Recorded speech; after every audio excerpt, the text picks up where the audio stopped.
Dr. Jung, many of us who have read a great deal of your work, of course, are aware of the fact that in your early work, you were, to some degree, at least in association with Dr.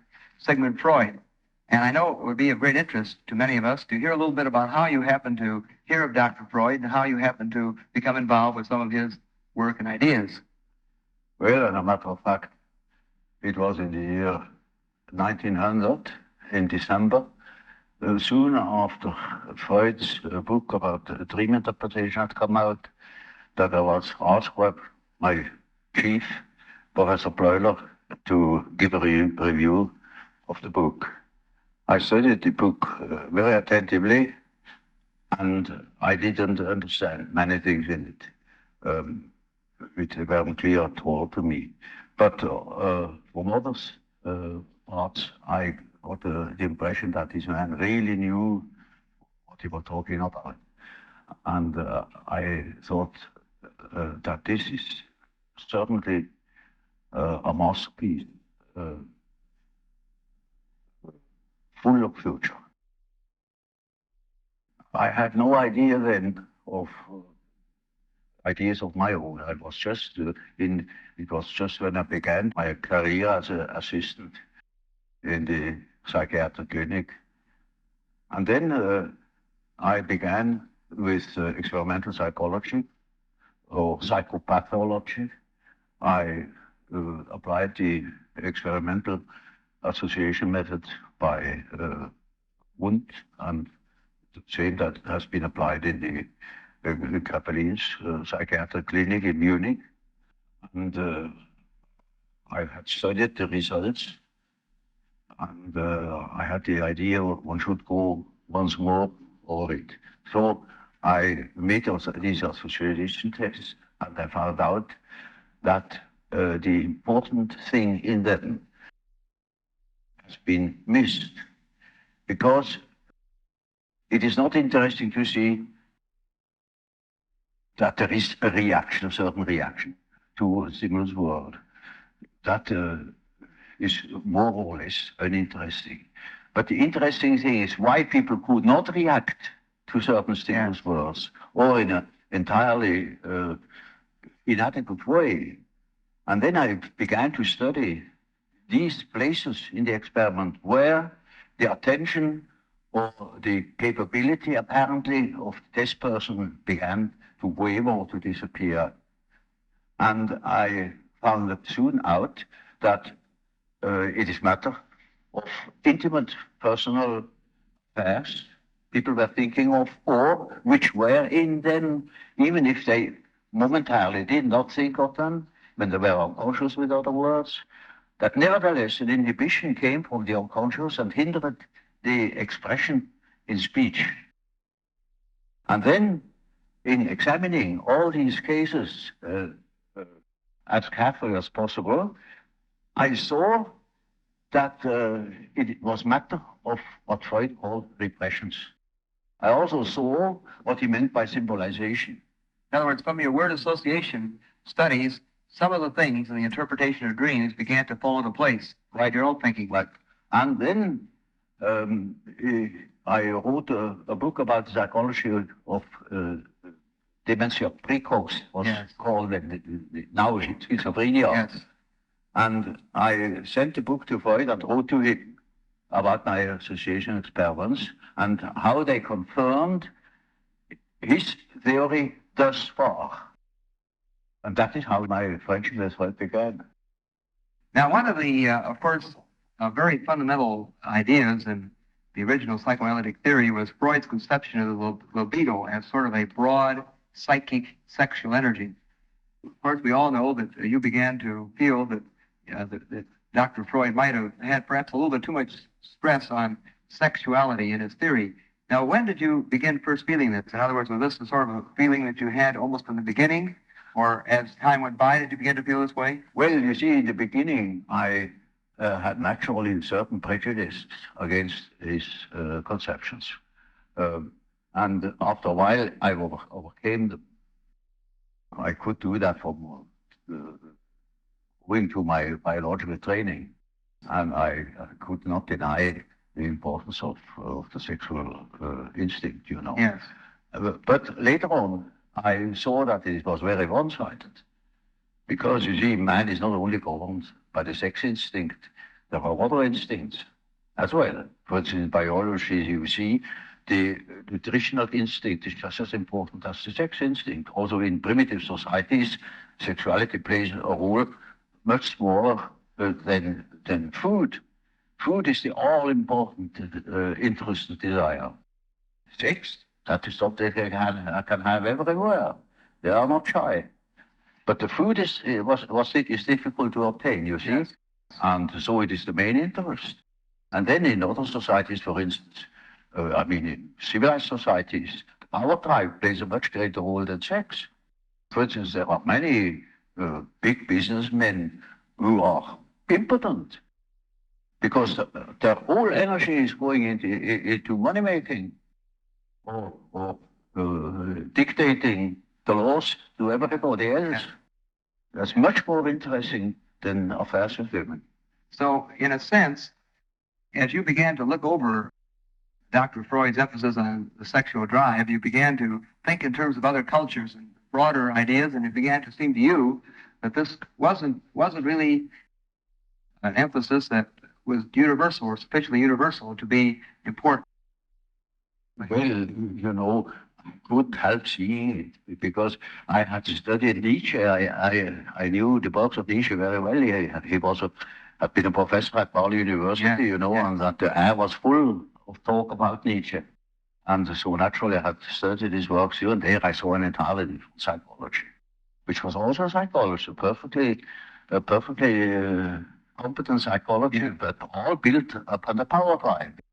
Do you think it's possible that Dr. Freud was either ignoring Nietzsche or had perhaps not wanted to be influenced by Nietzsche? I mean, his personal motivation. Well, of course, it was a personal prejudice. You see, it happened to be his main point. You know, certain people are chiefly looking for this side and other people to another side. Yes. So, you see, the inferior Dr. Adler, the younger, the weaker, naturally had a power complex. He wanted to be the successful man. Freud was a successful man. He was on top, and so he was interested only in pleasure, in the pleasure principle, while Adler was interested in the power drive. Yeah, I see. You feel that it's sort of a function of his own personality to some degree. Yeah, it is quite natural. You see, it is one of the two ways how to deal with reality. Either you make reality an object of your pleasure, if you are powerful enough already, or you make it an object of your desire to grab it or to possess it. Some observers have thought that perhaps the patients that Dr. Freud saw in Vienna of this period were often individuals who were repressed sexually. Oh, yes. And that perhaps that so many of these patients having been of this type, that this may have been one thing that sort of reinforced Dr. Freud's ideas. In other words, in a sense that the Viennese society was a rather, quote, repressed society. Now, would you think that this might have been a factor? Well, that is certainly so. That in the end of the Victorian age, there was a reaction going over the whole world against the taboos, the sex taboos. Yeah. One didn't understand anymore properly why or why not. And Freud belongs into that time, a sort of liberation of the mind of such taboos.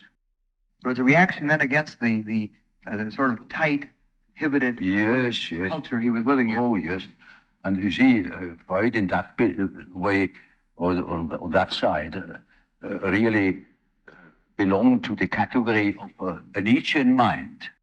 Nietzsche had liberated Europe from a great deal of such prejudices, but concerning the power drive, our illusions as to the motivations of our morality. It was a time critical of morality. So then, in a sense, Dr. Freud was taking it It's another direction Yes, and yes, equal yes. amount of force. And then moreover, it is sex being the main instinct, the predominating instinct in a more or less safe society, where the social conditions are more or less safe. There, sexuality is apt to predominate because people are taken care of, they have their positions, they have enough food, no question of hunting and seeking food or something like that. Then it is quite probable that the patients you meet have more or less all a certain sexual complex. So this is, in a sense, a drive of that particular society most likely to be inhibited. It is a sort of finesse almost when you find out that somebody has a power drive. And where sex only serves the purpose of power. For instance, a charming man, all women think he's the real hero of all hearts. He is a power devil. Like a Don Juan, The woman is not his problem. His problem is how to dominate. You see? And so you see, in the second place, after sex comes the power drive. And even that is not the end. Now, in the going sort of fundamentally through the development of Dr. Freud's theory, which of course was a sort of a significant factor in, as you say, in the development of many of your own early ideas. Dr. Freud, of course, talked a great deal about the unconscious. The unconscious is something which is really unconscious. So you have no object, you see nothing. No. You only can make inferences, And so we have to create a model of this possible structure of the unconscious because we can't see it. Now, you see, he came to the concept of the unconscious, chiefly on the basis of the same experience I had made in the association experiment, namely that people reacted. They said things, they did things without knowing that they did it or said it. And this is something you can observe experimentally in the association experiment, where people cannot remember afterwards what they did or what they said in the moment where a stimulus word hits the complex. With the reproduction, in the so-called reproduction experiment, you go through the whole list, and you will see that the memory fails where there was a complex reaction.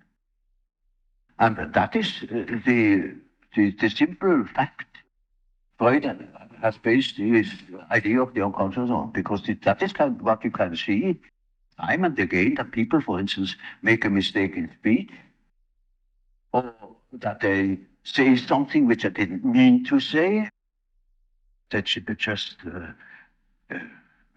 make ridiculous mistakes, There are no end of stories, about how people can betray themselves by saying something they didn't mean to say at all. Yet, in the unconscious meant him to say that thing, just that thing. For instance, when you want to express your sympathy at a funeral, you go to somebody and you say, I congratulate you. That's pretty painful, but that happens, and it is true. Now, this is something that goes parallel now with the whole school of the Salpêtrière in Paris. There were Pierre Chardin, who has worked out that side of the unconscious reactions quite particularly. Now, Freud refers very little to Pierre Chardin. I have studied with Pierre Chardin in Paris, and he has formed my ideas very much. He was a first-class observer, though he had no dynamic theory about, no psychological theory, it was a sort of physiological theory of the unconscious phenomena as a so-called abaissement du niveau mental. That means a certain depotentiation of the tension of consciousness, it sinks below the level of consciousness and thus becomes unconscious.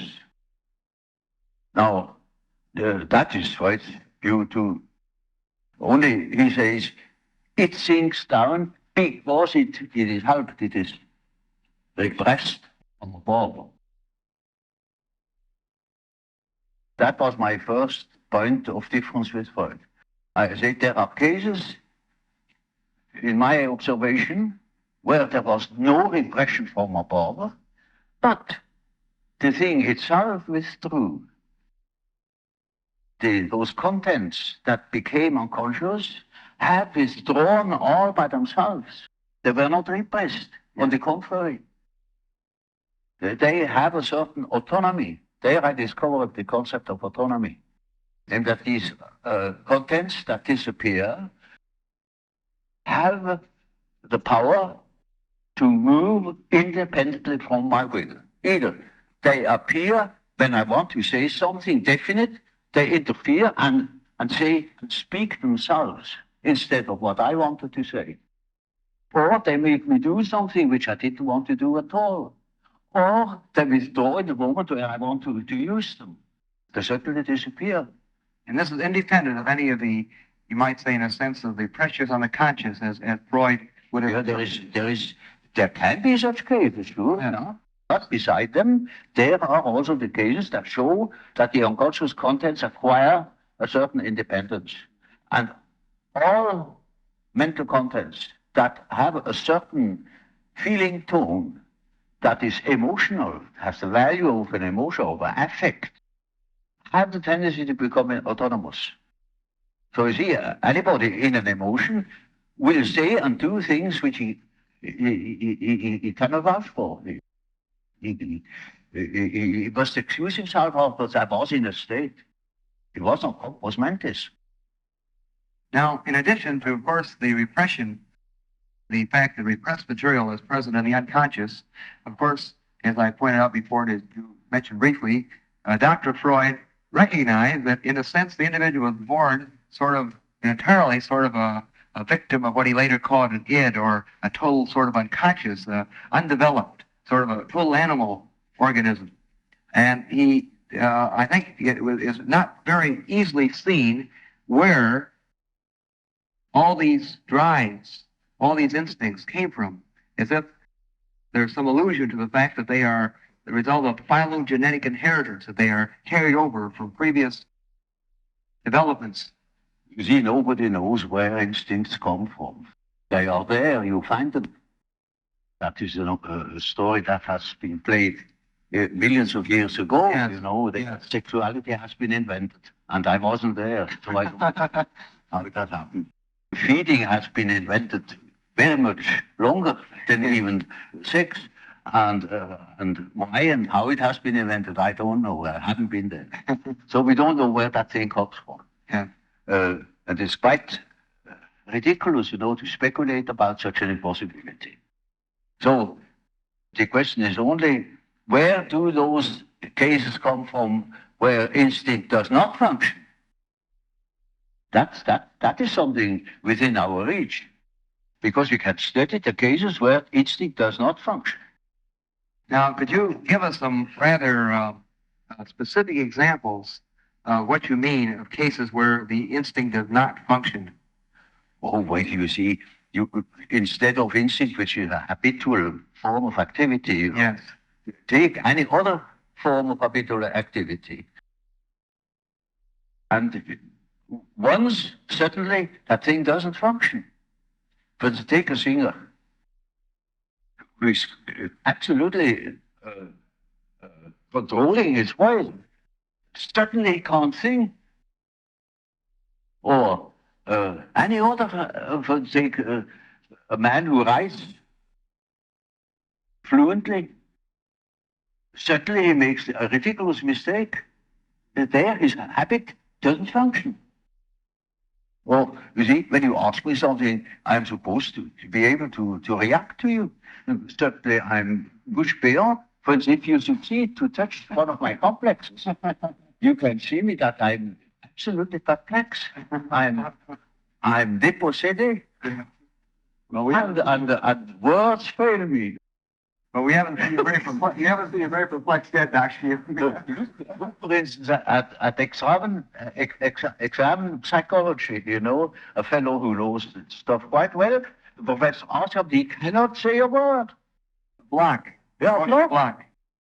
Now, going a little further, another part of Dr. Freud's theory, of course, which became very important, as we've already alluded to, was the idea of the conscious, that out of this sort of an unconscious, instinctual structure that the individual has, and out of this emerges as a result of this structures. And of course, the word structure has to be put in quotation marks, as you point out, this is only a model. But as this structure comes in contact with reality of the world, out of it begins to emerge as a consciousness, a man's conception almost of himself. Now, Freud then, of course, called this structure the ego. Yes. Now, his ego then was really the product of reality, in a sense also perhaps the product of frustration as the individual developed. Now, you speak of the general psychological conception of the ego. Yes. Now, in your work, of course, you also are interested in this conscious totality for Yes. the whole organism. Now, what about your conception of this conscious totality? Would you agree, for example, with the statement that this is something that emerges out of man's contact with reality? But that he has an ego at all. That is your question? Yes. Ah, well, you see, that's again such a case. I haven't been there when it was invented. Although, you see, you can observe it to a certain extent with a child, because child definitely begins in a state where there is no ego. And then about the fourth year or before, you know, but about that time, the child develops a sense of ego, I, myself. And that is, in the first place, a certain identity with the body. Yeah. For instance, when you ask primitives, then they emphasize always the body. Or when, for instance, you ask now, who has brought this thing here? We'll say, I have brought it. No accent on the I, simply brought it. And they say, but have you brought it? And he says, and you, me. Yes, I myself, this thing here, this thing here. So the identity, you know, with the body is one of the first things which make an ego. It is the spatial separateness that induces apparently the concept of an ego. And then, of course, a lot of other things. Later on, it is mental differences, personal differences of all sorts, etc. You see, the ego is continuously building up. It is not a finished product, never. It builds up. You see, no year passes where you do not discover a new little aspect in which you are more ego than you thought. Of course, one of the central parts of the so-called psychosexual development in the more or less orthodox psychoanalytic theory is the so-called Oedipus complex. Yes. I believe the term complex was yours originally. That is just what I call an archetype. That is the first archetype Freud has discovered. First and the only one. He thinks that this is the archetype. But of course, there are many such archetypes. You look at Greek mythology and you find any amount of them, or look at dreams and you find any amount of them. But incest was so impressive to him that he even has chosen the term Oedipus complex, because that was one of the outstanding examples of an incest complex. And it is only the masculine form, mind you, because women have an incest complex too, but there it is not an Oedipus. So it is something else. So it is only the term for archetypal way of behavior in case of a man's relation, say, to his mother. it also means to the daughter, because whatever he was to the mother, he will be it to the daughter too. It can be this way or that way. It depends. So then you will accept, in other words, the Oedipus complex, but not as being the only important such influence. You will see this is just one of many fundamental, many ways of behavior. Now, see, the Oedipus gives you an excellent example of the behavior of an archetype. Now, see, the archetype is a force. It has an autonomy. It can suddenly seize you. It is like a seizure. So, for instance, falling in love at first sight, that is such a case. You see, you have a certain image in yourself without knowing it of the woman, of the real woman. Now you see that girl, or at least a good imitation of your type, and instantly you get a seizure, and you're gone. And afterwards, you may discover that it was a hell of a mistake. Yeah. Or you see, a man is quite capable, or he's intelligent enough to see that that woman of his choice, as one says, not no choice, he had been captured. He sees that she's no good at all, that she's a hell of a business. And he tells me so. And he said, for God's sake, doctor, help me to get rid of that woman. He can't. He's like clay in her fingers. And that is the archetype. Why is always inclined to explain these things by external influences. Dr. Jung, we have been discussing some of the factors in the development of the personality of the individual, and you have very kindly elaborated for us on some of your fundamental concepts, such as the archetype and the anima and the animus. Now, another concept or idea that seems to be a very interesting one in your work is the persona. I wonder if you would mind telling us a little bit about how you construe this term persona. Well, this is a practical concept we need in elucidating people's relation. I noticed with my patients, particularly with people that are in public life, that they have a certain way of presenting themselves. For instance, take the doctor. He has a certain way. For instance, he has good bedside manners, and he behaves as one expects a doctor behaves. He may even identify himself with it and believe that he is what he appears to be. He must appear in a certain form, unless people don't believe that he is a doctor. And so when he is a professor, he's also supposed to behave in a certain way so that it is plausible that he is a professor. So the persona is partially the result of the demands the society has. And on the other side, it is a compromise with what one likes to be, or with what, or as one likes to appear. So take, for instance, a parson. He also has his particular manner, and as corresponding to the general expectation, and he behaves also in another way, combined with his persona that is forced upon him by society in such a way that also is fiction of himself, his idea about himself is more or less portrayed or represented. So the persona is a certain complicated system of behavior which is partially dictated by society and partially dictated by the expectations or the wishes one nurses oneself.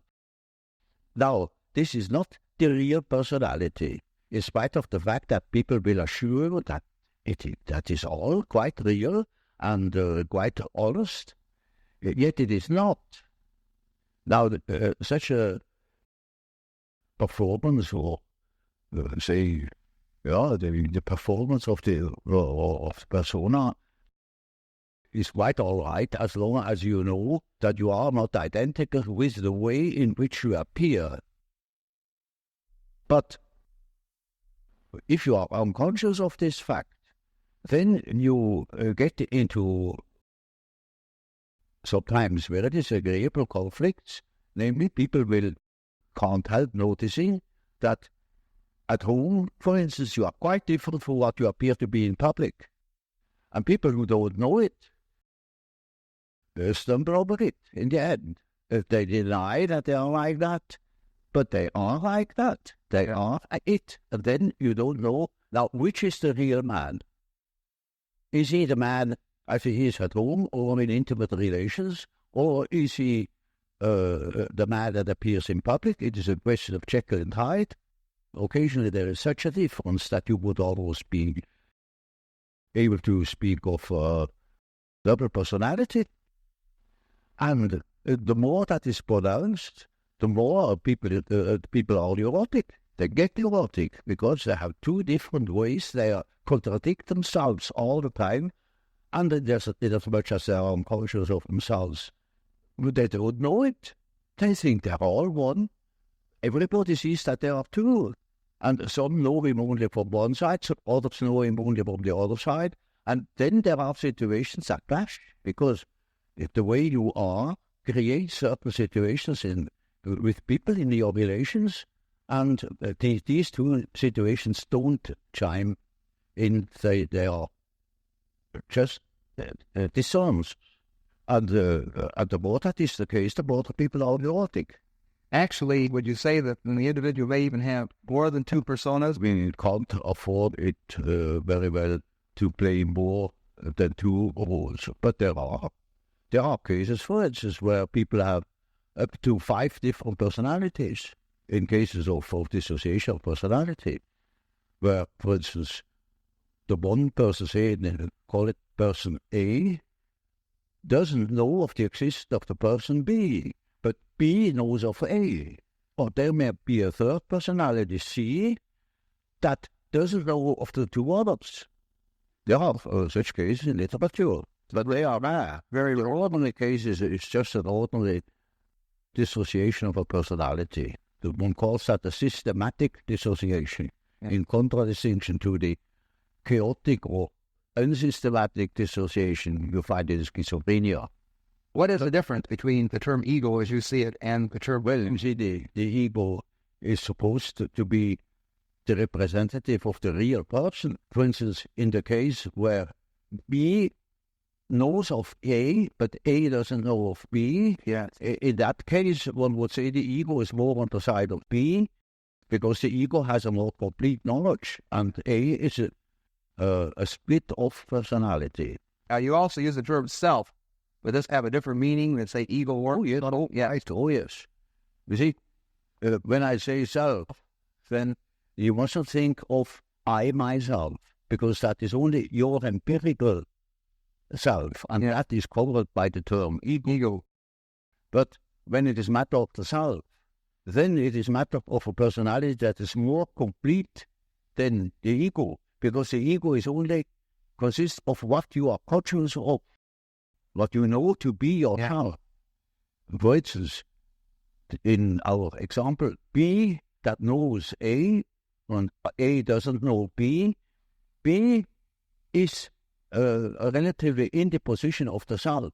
Namely, the self is on the one side the ego, on the other side the unconscious personality, which is in the possession of everybody. Very often it is just the other way around, that the unconscious is in possession of consciousness. But that is a different case. Now, you see, while I am talking, I am conscious of what I say, I am conscious of myself, yet only to a certain extent. Quite a lot of things happen. For instance, I make gestures. I'm not conscious of them. They happen unconsciously. You can see them.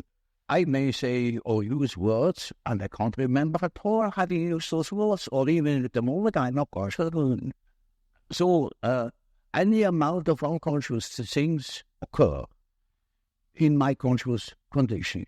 I'm never wholly conscious of myself. While I'm trying, for instance, to elaborate an argument, at the same time, there are unconscious processes that continue, perhaps a dream which I had last night, or a part of myself thinks of God knows what, or of a trip I'm going to take, or of such and such people I have seen, or when I am at writing a paper, I am continuing writing that paper in my mind without knowing it. You can discover these things, say, in dreams, or if you are clever in immediate observation of an individual, then you see in the gestures or in the expression in the face that there is what one calls an arrière-pensée, something behind conscious, so that you have finally the feeling, that man has something up his sleeve. And you can even ask him now, what are you really thinking? If you're thinking all the time something else, yet he's not conscious of it. Or he may be. There are, of course, great individual differences. There are individuals who have amazing knowledge of themselves, of the things that go on in themselves. But even those people wouldn't be capable of knowing what is going on in their unconscious. For instance, they are not conscious of the fact that while they live a conscious life, all the time a myth is played in the unconscious. A myth that extends over centuries, namely archetypal ideas, a stream of archetypal ideas that goes on through one individual, through the centuries. And that comes then to the daylight in the great movements, say in political movements or in spiritual movements. For instance, in the time before Reformation, people dreamt of the great change. And that's the reason why such great transformations could be predicted if somebody has been clever enough to see what there is going on in people's mind, in the unconscious mind, would be able to predict it. For instance, I have predicted the Nazi rising in Germany through the observation of my German patients. Yes. They had dreams in which the whole thing was anticipated, and with considerable detail. And I was already absolutely certain in the years before Hitler came, in the beginning of the, well, I could say the year 1919, I was sure that something was threatening in Germany, something very big and very catastrophic. And I only knew it through the observation of the unconscious. You see, there is something very particular in the different nations. This is a peculiar fact that the archetype of the anima plays a very great role in Western literature, French and Anglo-Saxon, not in Germany. There are exceedingly few examples in German literature where the anima plays a role. Yes. You know, that's it becomes from the fact that not one woman is buried unless she's buried as Alt-Kaminfegerskatti, at least. She must have a title, otherwise she hasn't existed. Okay. And so, you see, it is just as if, now mind you, this is a bit drastic, but it illustrates my point. In Germany, there are no women. There is Frau Doktor, Frau Professor, Frau Kommerzienrat, the grandmother, the mother-in-law, the grandfather, father, the son, the daughter, the sister, la femme. So n'existe pas.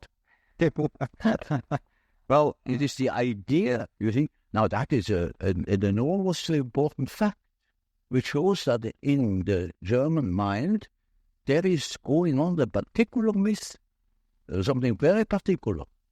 And psychologists really should look out for these things. But they prefer to think that I'm a prophet. Ha! Now, this is, of course, a very interesting, remarkable set of statements here. How would you look at Hitler in this light? Would you see him as a personification, a symbol of the father? Oh, well, no. Not at all. No, you see, I couldn't possibly explain that very complicated fact Hitler represents. It is too complicated, you know. He's a hero figure. And the hero figure is far more important than any fathers that have ever existed. Only was a hero, yeah, in the German myth. Mind you, a religious hero. He was a savior. He was meant to be a savior. That is why they put his photo upon the altars, even. Or somebody declared this too, so that he is happy to that his eyes have beheld Hitler, and now he kept dying in peace. Oh, he's just the hero myth, you know. Now, getting back to the idea of the self incorporates these unconscious. The self is really a term that designates the whole personality, because the whole personality of man is indescribable.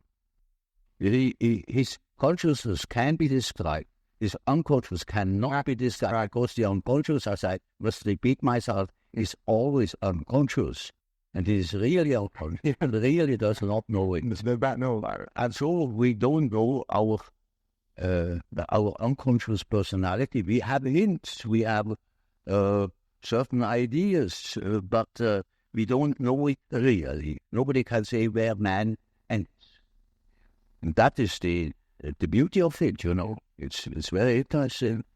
The unconscious of man can reach God knows where. There we are going to make discoveries. Now, another set of ideas, which of course are very, very well known to the world, that of course you have originated, center around the terms introversion and extroversion.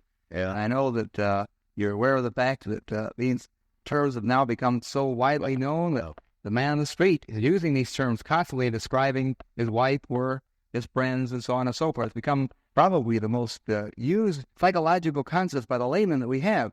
Like the word complex. I have invented it too. Yeah, so there's a social experiment. Yeah, that's right. Well, you see, this is simply practical, because there are certain people who definitely are more influenced by their surroundings than by their own intentions. While there are other people who are more influenced by the subjective factor.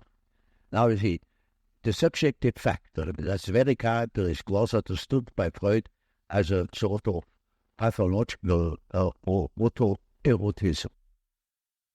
Now this is a mistake. The psyche has two important conditions. The one is the environmental influence, yes, and the other is the given fact of the psyche as it is born. The psyche is by no means tabula rasa. We are a definite mixture and combination of genes. Yeah. And they are there from the very first moment of our life. And they give a definite character, even to the little child. And that is a subjective factor, looked at from the outside. Now, if you look at it from the inside, then it is just so as if you would observe the world. When you observe the world, you see people, you see houses, you see the sky, you see tangible objects. But when you observe yourself within, you see growing images, a world of images, generally known as fantasies. Yet these fantasies are facts. You see, it is a fact that a man has such and such a fantasy. And it is such a tangible fact, for instance, that when a man has a certain fantasy, another man may lose his life. Or a bridge is built. These houses were all fantasies. Everything you do here, all of the houses, everything was fantasy to begin with. And the fantasy has a proper reality. That is not to be forgotten. Fantasy is not nothing. It is, of course, not a tangible object, but it is a fact nevertheless. It is, a form of energy, despite the fact we can't measure it. It is a manifestation of something. And that is a reality. That is just a reality as, for instance, the peace treaty of Versailles or something like that. It is no more. You can't show it. But it has been a fact. And so the psychical events are facts, are realities. And when you observe the stream of images within, you observe an aspect of the world within. Because the psyche, if you understand it as a phenomenon that takes place in so-called living bodies, then it is a quality of matter. As our body consists of matter, we discovered that this matter has another aspect, namely a psychic aspect. So it is simply the world from within, seen from within. It is just as if we were seeing into another aspect of matter. It is an idea that is not my invention, that the old Democritus already said. Talked of the spiritus insertus atomis, namely the spirit that is inserted in atoms. That means psyche is a quality that appears in matter. Doesn't matter whether we understand it or not, but this is the conclusion we come to if we draw conclusions without prejudice. And so, you see, the man who is going by the external world, by the influence of the external world, say society or perceptions, sense perceptions, thinks that he is more valid, because this is valid, this is real. And the man who goes by the subjective fact is not valid because subjective factor is nothing. No, that man is just as well based, because he is based himself upon the world from within. And so he is quite right, even if he says, there is nothing but my fantasy, And of course, that is the introvert. And that the introvert is always afraid of the external world. He will tell you, when you ask him, he will be apologetic about it. Yeah. He will say, of course, yes, I know all my fantasies. And he has always a resentment. And as the world in general, particularly America, is extroverted like hell, and the introvert has no place. Because he doesn't know that he beholds the world from within. Yeah. And that gives him dignity, and that gives him certainty, because it is nowadays particularly the world hangs on a thin thread. Yeah. And that is the psyche of man. Assume that certain fellows in Moscow lose their nerve or their common sense for a bit. And the whole world is in fire and flames. Nowadays, we are not threatened by elementary catastrophes. There is no such thing as an age bomb. That is all man's doing. We are the great danger. Psyche is the great danger. What if something goes wrong with the psyche?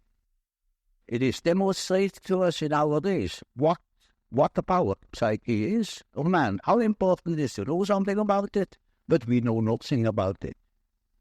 Nobody would give credit to the idea that the psychical processes of the ordinary man have any importance whatever. One thinks, he has just what he has in his head. It is all from his surrounding, his thought, such a thing. And particularly if he's well housed, well fed, then he has no idea of it. That's the great mistake. Because he is just that as which he is born, and he is not born as tabula rasa, but as a reality. Now, of course, one of the very common, I think, misconceptions of your work among some of the writers of America have been that they had sort of characterized your discussions of introversion and extroversion as suggesting that the world was made up of only two kinds of people, introverts on one hand and extroverts on the other. Would you like to comment about that? Bismarck once said, God may protect me against my friends. With my enemies, I can deal myself alone.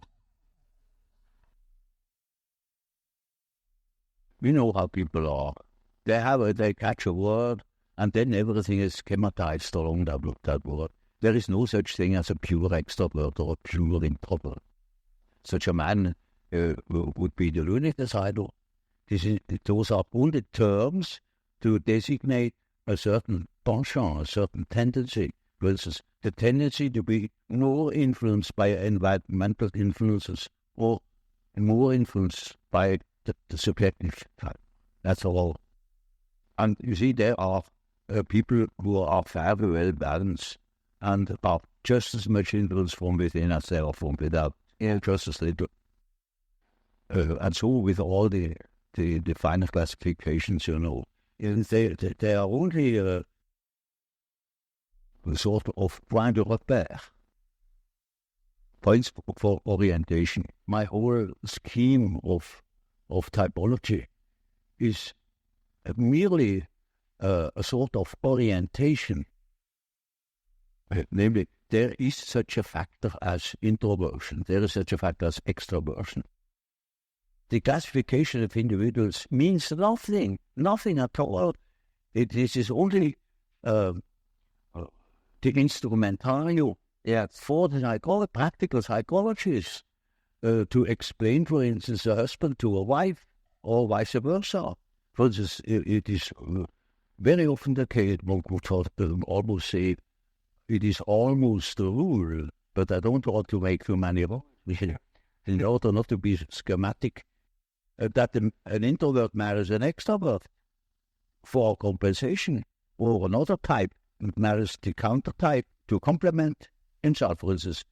Dr. Jung, of course, tied in with your typology and quotation marks of introversion and extroversion, we first know of your concepts of thinking, feeling, sensation, and intuition. And, of course, we'd be very interested to hear some expansion of the meaning of these particular terms as related to the introvert-extrovert dichotomy. Well, there is quite a simple explanation of these terms, and it shows at the same time how I arrived at such a typology. Namely, sensation tells you that there is something. Thinking, roughly speaking, tells you what it is. Feeling tells you whether it is agreeable or not, to be accepted or not accepted or rejected. And intuition, now there is a difficulty. You don't know ordinarily how intuition works. So when a man has a hunch, you can't tell exactly how he got at that hunch or where that hunch comes from. It is something funny about intuition. I will tell you a little story. I had two patients, but the man was a sensation type and the woman was an intuitive type. Of course, they felt attraction. And so they took a little boat and went out to the Lake of Zurich. And there were those birds that die off the fish, you know. And then after a certain time they come up again and you can't tell where they come up. And so they began to bet who was the first to see the bird. Now, you would think that the one who observes reality very carefully, the sensation type, would of course win out.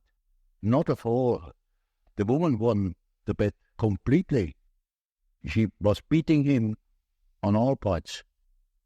Because by intuition she knew it before. Now, how is that possible?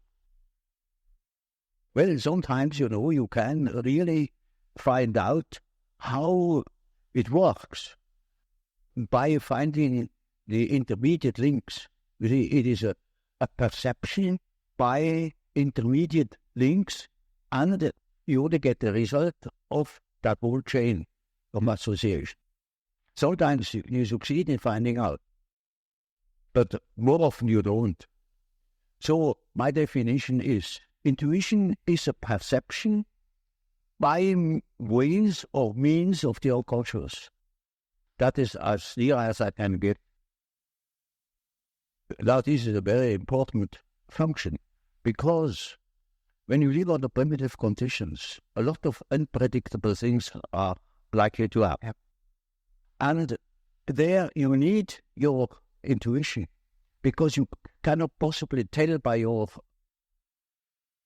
perceptions, by your sense perceptions, what is going to happen. For instance, you are standing in primeval forest. You only see for a few steps ahead. You go by the compass, perhaps, and you don't know what there is ahead. It is uncharted country. If you use your intuition, then you have hunches. And when you live under such primitive conditions, you instantly are aware of hunches. For instance, there are places that are favorable, there are places that are not favorable. You can't tell by your life what it is, but you better follow these hunches, because anything can happen. Quite unforeseen things. For instance, at the end of a long day, you approach a river, and you don't know that there is a river. Yet, when you come to the river, that is quite unexpected. For miles, there is no human habitation. You cannot swim across. It's all full of crocodiles. So what? You see? Now, such an obstacle hasn't been foreseen. But it may be that you have had a hunch, that you remained in the last likely spot, and that you wait for the following day, that you can build a raft or something of the sort, or look out for possibilities. For instance, you also can have intuitions and that constantly happens in our jungle called a city.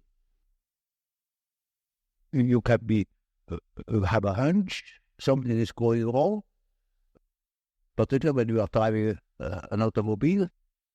For instance, it is a day where nurses appear in the street, and they always try to get something interesting like a suicide, to be run over. That's marvelous, apparently. And then, you get a peculiar feeling, and really, at the next corner already is a second nurse that runs in front of the automobile. Multiplicity of cases, that is a rule, that such chance happenings come in groups. And so you see, we have constantly warnings, hints that consist perhaps in a slight feeling of uneasiness or uncertainty, fear. Now, under primitive circumstances, you will pay attention to these things. They mean something. With us in our man-made, absolutely, apparently safe conditions, we don't need that function so very much. Yet we still use it. So you find them intuitive types, for instance, amongst bankers, Wall Street men, the day full hunches, gamblers of all descriptions. You find the type very frequently among doctors, because it helps them in their prognosis. Sometimes a case can look quite normal, as it were, and you don't foresee any complications. Yet, an inner voice tells you, now look out, here is something not quite all right, You cannot tell why and how, but we have a lot of subliminal perceptions, sense perceptions, and from those we probably draw a good deal of our intuitions, but that is perception by the way of the unconscious. And you can observe that with intuitive types. You see, intuitive types very often do not perceive by their eyes or by their ears. They perceive by intuition. For instance, once it happened that I had a woman patient in the morning at 9 o'clock. And you see, I often smoke my pipe. You saw the smell of tobacco in the room or a cigar. And so she came and said, but you begin early. I said, couldn't you call it early at 9 o'clock? But no, you must have seen somebody at 8 o'clock. I said, how do you know? There had been a man there that had come at 8 o'clock already. Then she said, oh, well, I had just a hunch. There must have been a gentleman with you this morning. I said, how do you know it was a gentleman? He said, oh, well, I just had the impression, the atmosphere, it was just like a gentleman. Yeah. All the time, the ashtray was under her nose, and there was a half-smoked cigar. But she wouldn't notice it. So you see, the intuitive is the type that doesn't see the stumbling block before his feet. But he's at for 10 miles. You make a distinction between an intuitive extrovert and an intuitive introvert. For example, more specifically, what would be an example or a difference between an intuitive extrovert and an intuitive introvert? Well, you have chosen a somewhat difficult case, because one of the most difficult types is the intuitive introvert. Yeah. The intuitive extrovert, you find them all hunters, bankers. Yeah. That is quite understandable. Yeah. But the introvert is is more difficult because he has intuitions as to the subjective factor, namely the inner world. And of course, that is now very difficult to understand, because what he sees are most uncommon things, and he doesn't like to talk of them. Yeah. If he's not a fool, because he would spoil his own game by telling what he sees, because people won't understand it. For instance, once I had a patient, a young woman, about 27 or 8, and her first words were, when I had seated her, he said, doctor, I come to you because I have a snake in my abdomen. I said, what? Yes, a snake. A black snake coiled up right in the bottom of my abdomen, and I must have made a rather bewildered face at her. I said, I don't mean it literally, but I should say it was a snake. It was a snake. Now you see, our further conversation a little later, that was about in the middle of our treatment that only lasted for 10 consultations. She had foretold me, I got 10 times, and then it's all right. I said, how do you know? Oh, I got a hunch, she said. And really, about the 5th or 6th hour, she said, doctor, I must tell you, the snake has risen. It is now about here. Punch. And then, on the 10th day, I said, now, this is our last hour. And do you feel cured? And she said, beaming, she said, this warning, it came up and came out of my mouth, and the head was golden. And those were her last words. Now, you see, that same girl, when it comes to reality, she came to me because she couldn't hear the step of her feet anymore, because she walked on air, literally. She couldn't hear it. That frightened her. And when she came to me, I asked her for her address. And then she said, oh, Pensions, so-and-so. When it is not just called partial, but it is a sort of partial. I never had heard of it. Now, I'm curious, I never have heard of that place. Well, it's a very nice place, they say. You're curious enough, there are only young girls there, very nice and very lively young girls. And they have a merry time. I often wish they would invite me to their merry evenings. And I say, but well, they amuse themselves all alone. Oh no, there are plenty of young gentlemen coming in, and they have a beautiful time, but they never invite me. It turned out that it was a private bottle. She was perfectly decent girl, of a very good family. Not from here. She had found that place. I don't know how. And she was utterly unaware that they were all prostitutes. And so, for heaven's sake, you fell into a very dark place. You hastened to get out of it.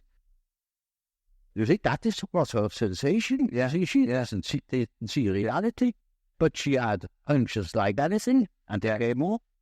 Now, you see, such a person cannot possibly speak of her experiences, because everybody would think she's absolutely crazy. Yeah, I myself was quite shocked when I thought, for heaven's sake, is that case a schizophrenia? Yeah, because you don't hear that kind of speech. But she assumed that the old man, of course, knows everything, and he even doesn't understands such kind of language.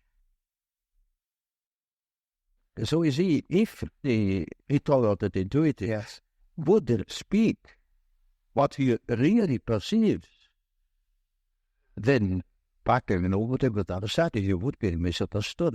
And so they learn to keep things to themselves, and you hardly ever hear them talking of these things. That is a great disadvantage, but it is an enormous advantage in another way. Not to speak of the experience they gather in that respect, but also in human relations. For instance, they come into the presence of somebody they don't know, and suddenly they have inner images. And these inner images give them a more or less complete information about the psychology of the partner.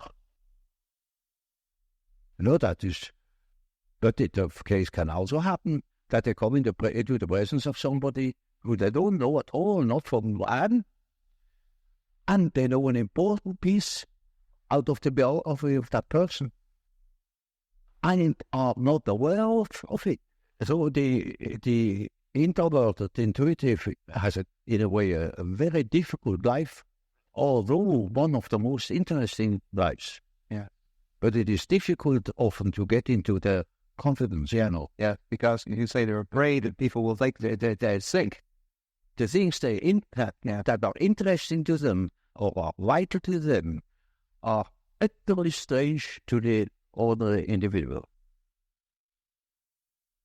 But the psychologist should know of such things, you see. You see, when people make psychology as a psychologist what to do, well, the very first question is he extroverted or is he introvert? Yeah. If we look at entirely different things, is he a sensation type? Is he an intuitive type? Is he thinking? Is he feeling?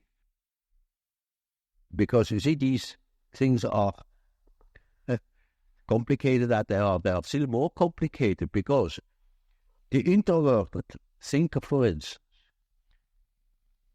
is compensated by extroverted feeling, or by inferior extroverted, archaic extroverted feeling.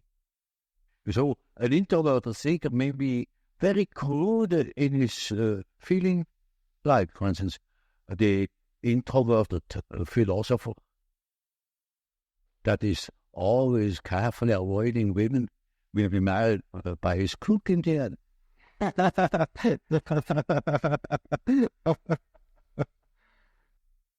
Now, then, in other words, then we can take your introverted, extrovert categories and, in a sense, go through describing a sensation introvert type, sensation extrovert type, thinking introvert type, thinking introvert type, and so on. In each case, and it stems from really not real category, but simply, as you say, an approach, something to sort of help us study a model. It is just a sort of a skeleton to which you have to add the flesh, or say it is a country mapped out, by triangulation points, and that doesn't mean the country consists of triangulation points. That is only in order to have an idea of the distances, and so it is a means to an end. It only makes sense such a scheme when you deal with practical cases. Of course, you're familiar with the work of Dr. J.B. Rhine at Duke University. Yes. And, of course, some of his work in extrasensory perception and clairvoyance, mental telepathy, so on and so forth. Some of the descriptions sound quite a bit like intuitive function operating. And in terms of your knowledge of this work, would you say that a person who has clairvoyance, in a sense, would then be an intuitive type? That's quite probable. Or it can be a sensation type, say an extroverted sensation type that is very much influenced by the unconscious. I see. Because he has introverted intuition in his unconscious. You see, there are two groups, the rational group and the irrational group. The rational group is thinking and feeling, because the ideal thinking is a rational result, the rational values. That is differentiated feeling. Whereas sensation must needs be irrational, because it may not prejudice facts. You see, it shall not prejudice facts. The real ideal perception is that you have an accurate perception of the things as they are, without addition or correction. On the other side, the intuition does not look at the things as they are. That is prison, that is anathema to the intuition. It looks, ever so shortly at the things as they are, and makes off into an unconscious process, at the end of which we have seen something nobody else would have seen. Now, so you see these people who yield the best results are always those people where introverted or introverted intuition comes in. But you see, that is a side aspect of it. It's not interesting. There's another question, far more interesting, namely that the terms they use, for Heine himself uses recognition, etc. They mean nothing at all. They're words, but he thinks he has said something when he says telepathy. That's nothing. Now, of course, a lot of the things that you're describing, I think often scientists will say, well, this is due to chance occurrences, chance factors. And Ryan, in his own work, used statistical methods. We find this happening more often than would be affected by chance. Well, you see, he proves that it is more than chance. It is statistically causable. And that is the important point. And that hasn't been contradicted. Yeah. You see, there was such a pool sap that happened in England. The man said, "Oh, Hein, well, that's nothing but guesswork." Exactly. Yeah, it is guessing. What you call guessing, a hunch is guessing. A definite guess, is a hunch, Just that. But that means nothing. You see, the point is that it is more than merely probable. It is not. It is beyond chance. And that is the great problem. But, people hate such problems they can't deal with. And so not concrete, they're not in front of them. They can't deal with it. Even Ryan doesn't understand our argument in that respect. Because it is a relativation. Now I'm going to say something which in these sacred rooms is anathema. A relativation of time and space through psyche. That's the fact. And that is what Wright has made evident. Now swallow that. Well, that's difficult. Well, may I go a little further and for some of your recent work, which is indeed very profound, and it is not too well known to many of our students as yet. Of course not. Nobody reads these things. Only the general public. Because my books are at least sold. I'm referring now to the concept of synchronicity, which you have discussed, and which would have some relevance at this point in our discussion. Would you care to comment a little bit on this concept? That is awfully complicated, and one wouldn't know where to begin. Of course, it is this kind of thinking has been started long ago, and when Aion brought out these results, I thought now we have at least a more or less dependable basis to argue on, but the argument was not understood at all, because it's really very, very difficult.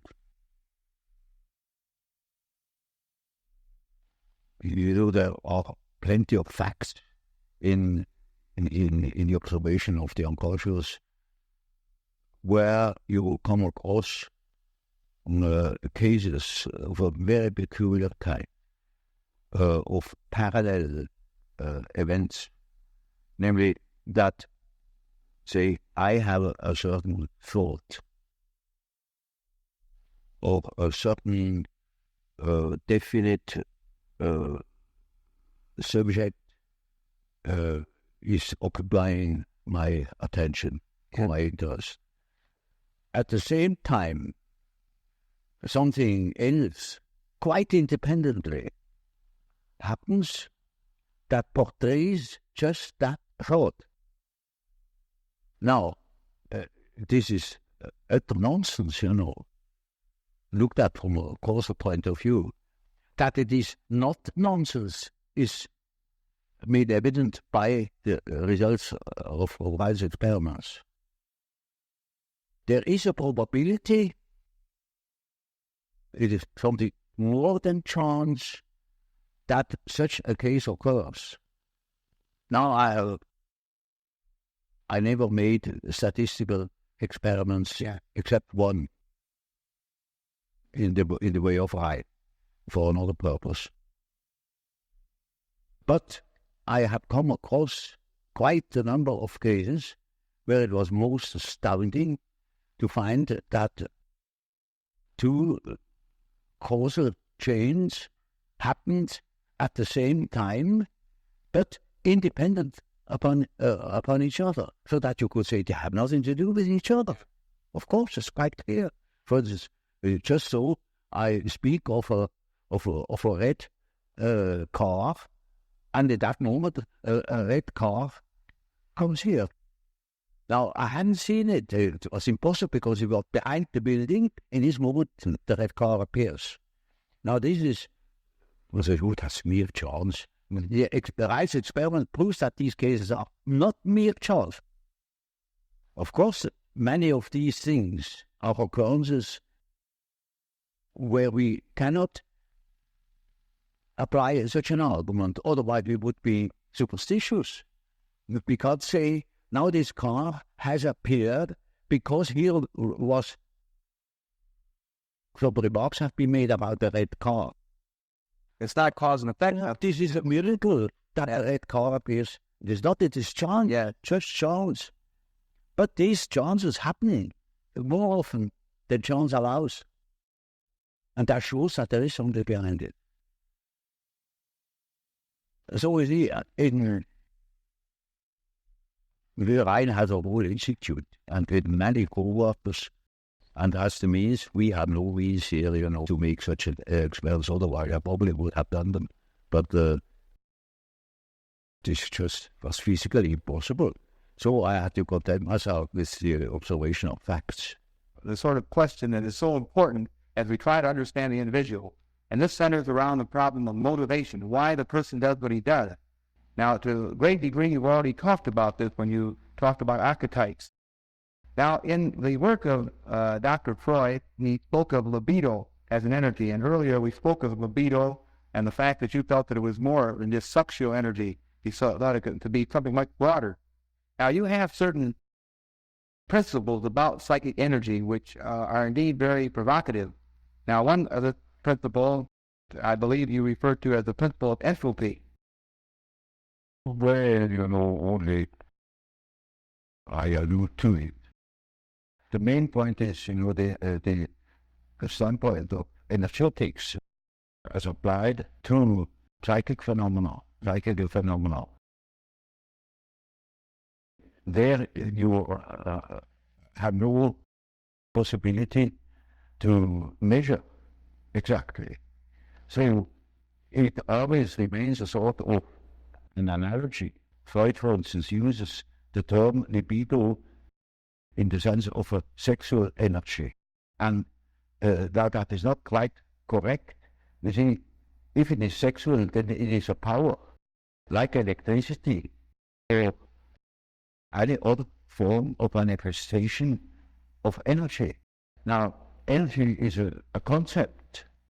Energy is a concept by which you try to express the analogy of all power manifestations, namely that they have a certain quantity, a certain intensity, and that there is a flow in one direction, namely to the ultimate suspension of the opposites. For instance, the real high lake on a mountain flows down until all the water is down, and then it is finished. And so you see, something similar is the case in psychology, that you see from the fact that we get tired from intellectual work, often from consciously living, and then we must sleep in order to restore our power. And it's just, I said in the night of I think the water will come from the lower level to higher level. You also can work again the next day. That similar is linking too. There is only in an analogous way that we use the term energy. And I used it because I wanted to express the fact that the power manifestation of sexuality is not the only power manifestation, because you have a lot of time, say the drive to conquer, or drive to aggression, or something of the sort.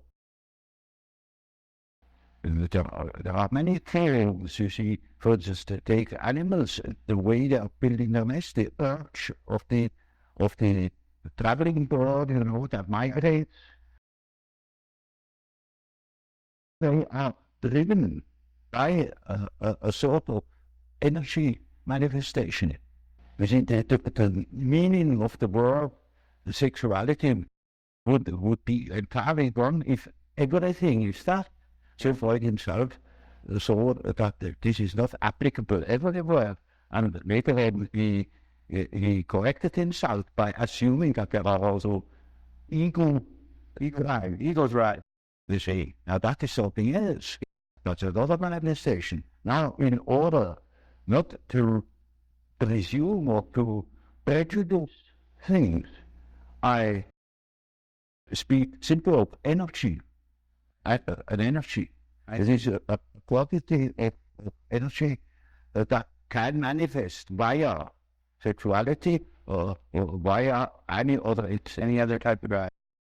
And that is the main creature, not the existence of them single power, because that is not workable. Now, another thing about a motivation or the condition which arouse or direct and sustain the individual, it seems to be two views that we find in much of our psychology in America today. Now, one is might be called an historical view, where we try to look in the history and development of the individual for answers to why he is doing certain things at the moment. Then we have another view, which was postulated and discussed by Dr. Kurt Lewin, which is sort of a field theory, he thinks that the history, the past, is not important motivation, but all conditions which affect the individual at that moment. We can predict behavior by knowing all the conditions at that moment, but we don't have to go back to the past to understand why the person does what he does. Now, you think that this present feel idea of Dr. Lewin has any virtue? Does it? Well, obviously, you see, I always insist that even chronic neurosis has its true cause in the moment. Now, the diagnosis is made every day by the wrong attitude the individual has. But that wrong attitude is a historical fact that needs to be explained historically by things that have happened in the past. But that is one-sided too, because all psychological facts are oriented not only to a cause, but also to a certain goal. They are in a way teleological, namely they serve a certain purpose. And so one attitude can have originated in a certain way, never goal, but it wouldn't exist today anymore if there were not immediate causes and immediate purposes that keep it alive today. So a neurosis can be finished suddenly on a certain day, despite of all causes. In the beginning of the war, the cases of compulsion neurosis that have lasted for many years suddenly were cured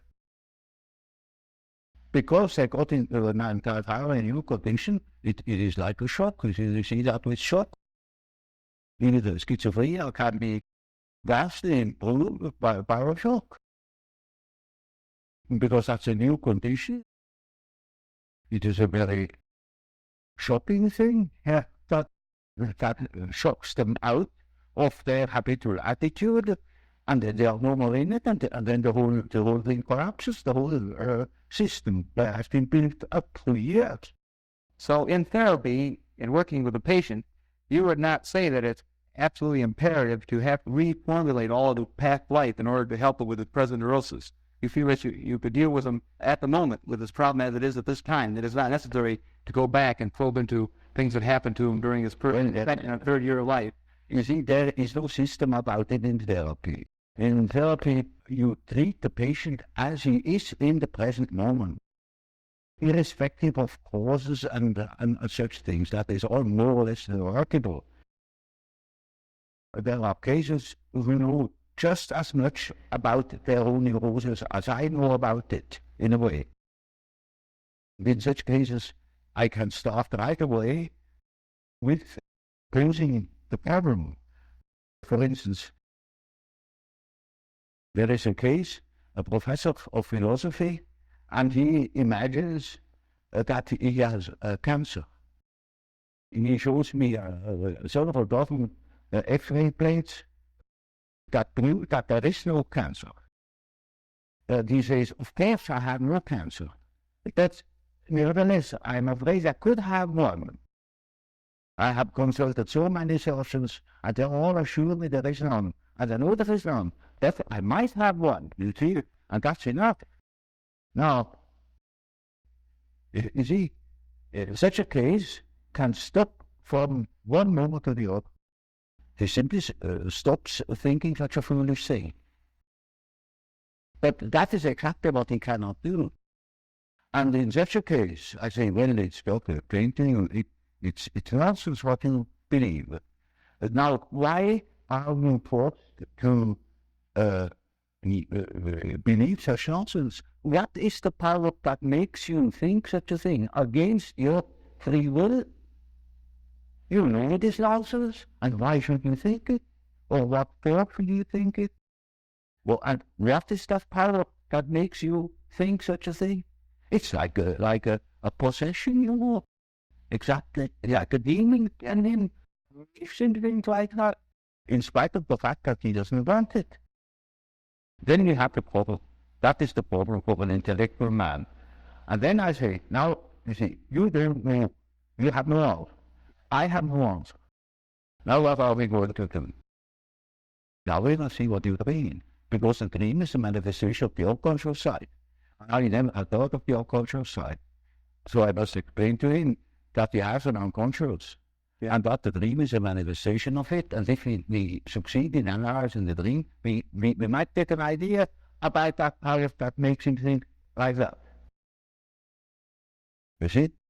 So, in such a case, one can begin right away with the analysis of the dream. And in all cases that are a bit serious, mind me, this is not a simple case. It is a very difficult case. In spite of the simplicity of the phenomenology, of the symptomatology. In all cases, after the elimination, as it were, the history of the family, the medical anamnesis, etc., we come to that question. What is it in your unconscious that makes you wrong? That hinders you to think normally? And then we are there where we can begin with the observation of the unconscious. And then day by day, one goes on by the data the unconscious produces. Then we discuss the dream, and that gives a new surface to the whole problem. And if we have another dream, and then the next dream gives again an answer, because the unconscious is in a compensated relation to consciousness. And after a while, we take the full picture. And if he has a full picture and has the necessary mental stamina, well, then he can be cured. But in the end, it is a moral question whether a man applies what he has learned or not. So you see then, in a sense, in this situation, the unconscious plays a very important part. But if you see it then, what you have found in the dream is not necessarily then a image or symbol of what has happened in the past in his particular life. Oh, it is just the symbol. You see, that is a special term. It is the manifestation of the situation of the unconscious, looked at from the unconscious. I tell you, for instance, something which is my personal or subjective view. And if I ask myself, now, are we really quite convinced of it? Well, I must admit, I have certain doubts. There are certain doubts. Not in the moment, then I tell you, but these doubts are in the unconscious, and when I have a dream about it, these doubts come to the forefront in my dream. And that is the way the unconscious looks at the thing.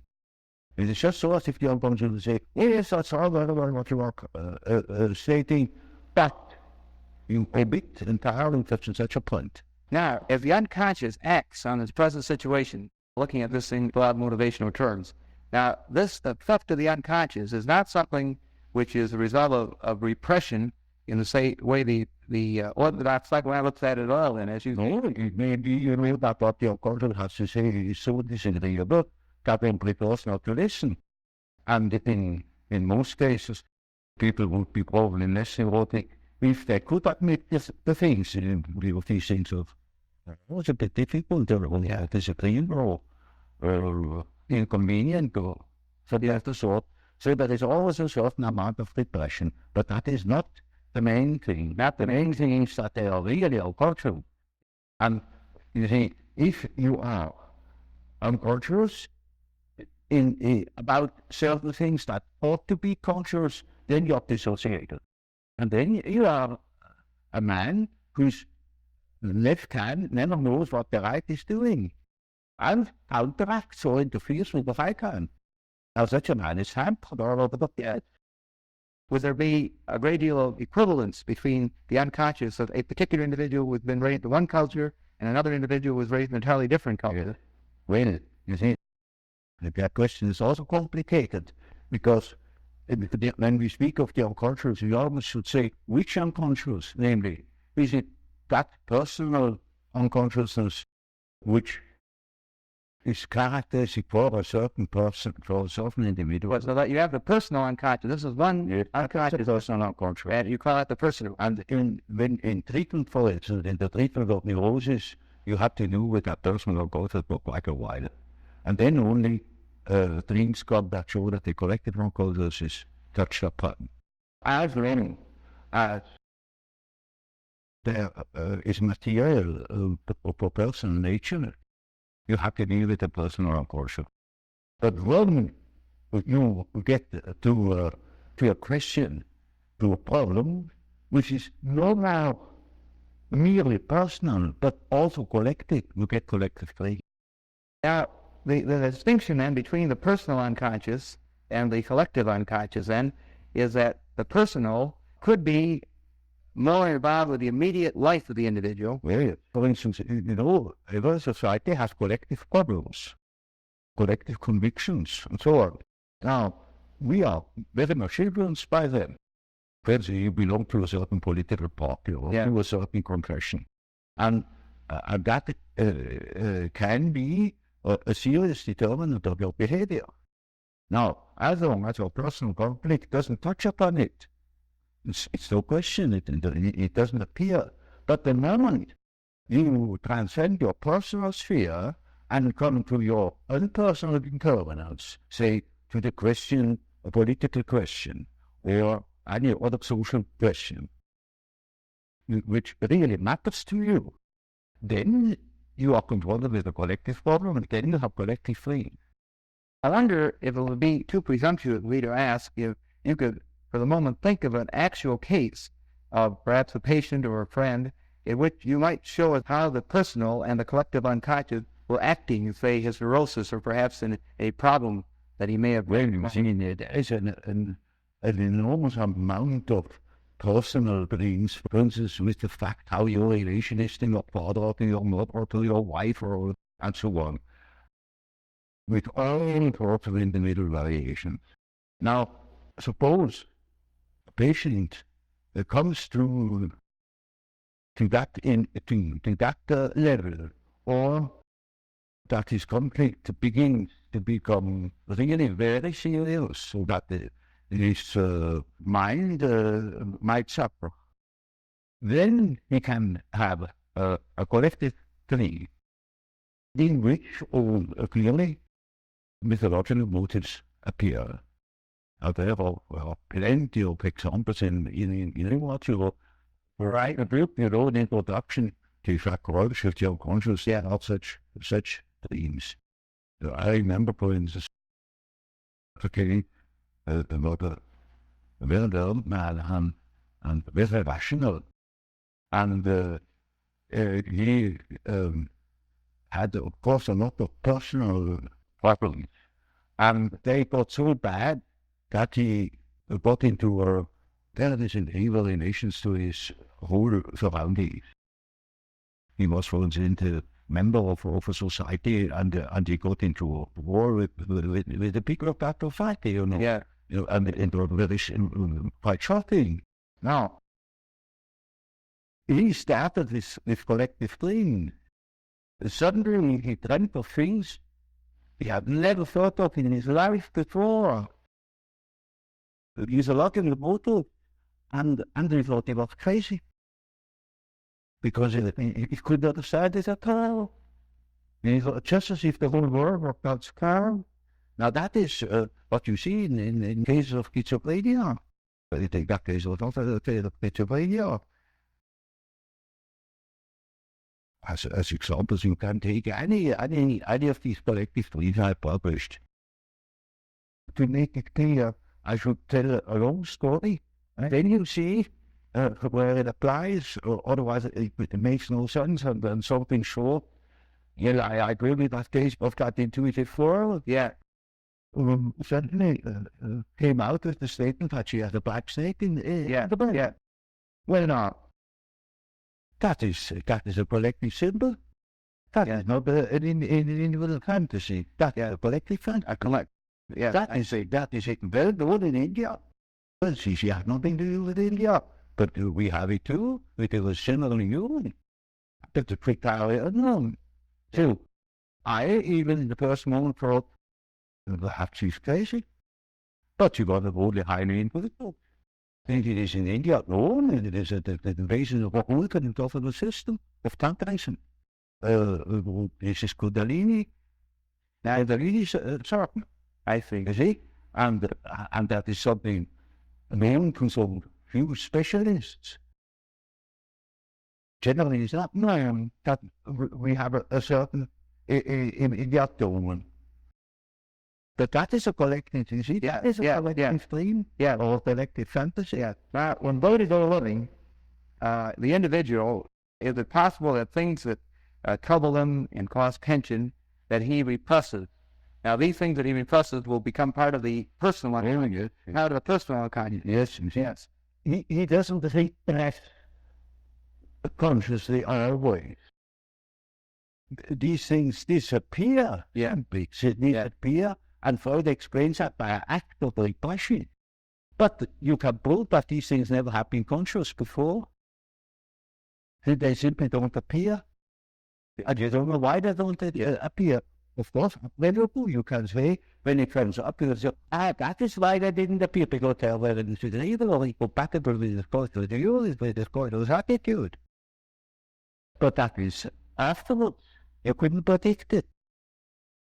And so you see, these things that have an emotional plane, they are actually autonomous. So that they can appear, or they can't not appear. They can disappear at wish, not of the subject, but of their own. Yeah, you also kind of repress them. And this is so the same is with projections. For instance, people say, one makes projections. It's nonsense. One doesn't make them, one finds them. That all of them there is here not conscious, but there is conscious in my brother. I see the beam of my eye as a splinter in my brother's eye. And that is right there because I am conscious of the beam in my eye. You know, the projections are not made. And so these disappearances or so-called impressions are just like projections. They, instead of being projected into somebody or into something outside, they are introjected. They are in your control. Already impacted, I see. But you are not the one that is doing it. There are cases, sure, but I should say the majority of cases are rule impressions. That was my first point of litigation with what I saw in the association experiment that certain complexes are quite certainly not repressed. They simply don't appear. Yeah. Because you see, the unconscious is real. It is an entity. It rises by itself. It is whatever. So, in a sense, when looking at the so-called defense mechanisms that the orthodox psychoanalysts speak of, like projection, rationalization, and so on and so forth, then, in a sense, where you would differ from the orthodox psychoanalytic view, you would not say then that they are a repressed type of way of defending a manner in which the ego is being defended, but rather you would say that they were already there. Yes. They're simply a manifestations of patterns that are already present in the unconscious. Yes, and for instance, take that example of that serpent. That never has been repressed, otherwise it should have been conscious to her. It was exactly unconscious to her, and it only appeared in her part of it. It appeared spontaneously. She didn't know how she came to it. Yeah. Well, I just saw it. Some of the orthodox psychoanalysts might have said that this was a phallic symbol. Oh, yes, well, but you can't see anything yet. You can see a church spire is a phallic symbol. But when you dream of the peace, what is that? You know what the man is doing? One of the orthodox, the old God. Yeah. We say, in this case, the sensor has not functioned. Yeah. Now, we call that a scientific explanation. of course, you brought up many, many very interesting and provocative ideas here, as you have, of course, in your many, many thousands of pages of writing and written work. Would you like to comment a little bit upon this process of individuation, this process, how all these factors move toward a whole, a totality? Well, that's something quite simple. Take an acorn, put it into the ground, it grows and it becomes an oak. You see, that is man. Man develops from an egg and develops into the whole man. And that is the law that is in him. Well, when you spoke with Dr. Einstein in your early discussion, tried out some of his ideas on you, did you ever ask his opinion about the possibility that relativity might apply to psychic function? Did you ever discuss that particular point? You know how it is. When a man is so concentrated upon his own ideas, yes. And when he is a mathematician on top of everything, then you're not welcome. Yes, that's right. What year was it that you were friends with Einstein? Well, I wouldn't call myself a friend. I was simply the old. And I tried to listen and to understand. And so there was little chance to insert some of my own ideas. Was this after he'd already formulated the relativity theory, or just before? It was just when he worked on it, right in the beginning. It was very interesting, very interesting. In your dealings with Professor Toynbee, have you got rather interested in his ideas of history? Oh, yes, you see his ideas about the life of civilizations. That is only by archetypal forms. And Toynbee has seen what I mean by the historical functioning of archetypal developments. See, that is a mighty important determinant of human behavior that lasts for centuries or for thousands of years and expresses itself in sequence. Sometimes singles you would see nothing at all. For instance, you know that Russia, the Soviet Republic, had that symbol of the red star. Now, it's a 5-ray red star. America had the 5-ray white star. They are enemies. They can't come together. Now, in the Middle Ages, for about at least 2,000 years, the red and the white is the couple that is ultimately destined to marry each other. And so America is a sort of matriarchy as much as most of the money is in the hands of women. Yeah, right. And Russia is the land of the little father. I think that's a patriarchy. And so is his father and mother, you know. The white woman, in the Middle Ages, they call it the white woman, they bring in America, and the servus rubius, the red slave. Well, it seems to be a very fundamental part of your writing and your ideas, and it's encased in the term Mandela. Yeah. Now, this seems to be sort of an ultimate realization, direction, and I would certainly be most interested in hearing your observations on this idea. Well, Mandala is just one typical archetypal form. It is what they call it ultimately quadratura circuli, the square in the circle, or the circle in the square. And it is an age-old symbol that goes right back in the prehistory of man, and is all over the world. And it either expresses the deity or the soul. And in these two terms are psychologically very much related, which doesn't mean that I believe that God is a soul, or that the soul is God. I make that statement that there is a psychological relation And that can have plenty of evidence for it. And it is a very important archetype. It's the archetype of an inner order. It is always used in that sense, either to make the arrangement of the many aspects of the universe, a world scheme, or the scheme of our psyche. And it expresses the fact that there is a center and a periphery. And it tries to embrace the whole. It's a symbol of wholeness.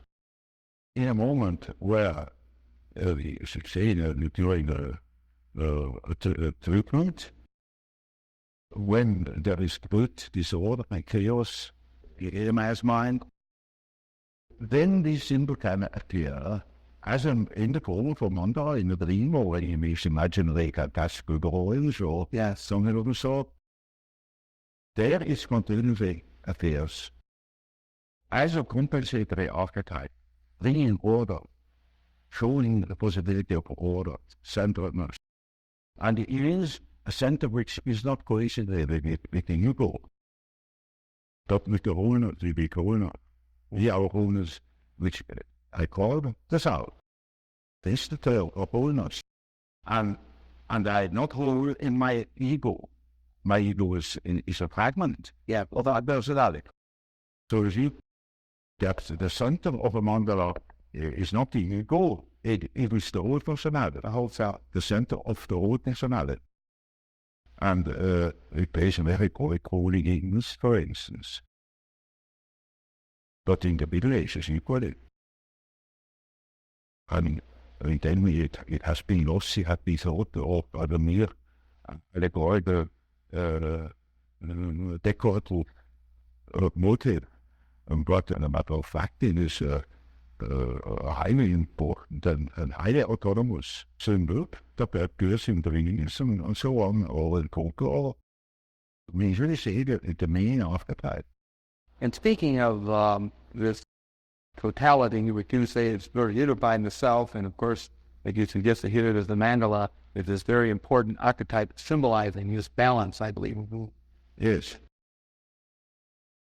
Of course, sometimes we try in psychology to start from whatever totality does exist in the individual and try to sort of look into underlying motivation. And we have recently used a great deal of certain type of testing that we call projective tests. And as you've already suggested, and we all know, of course, very well, that you played a major role in developing this point of view with your word association method. What are the ingredients of the word association test? What is involved in the use of it?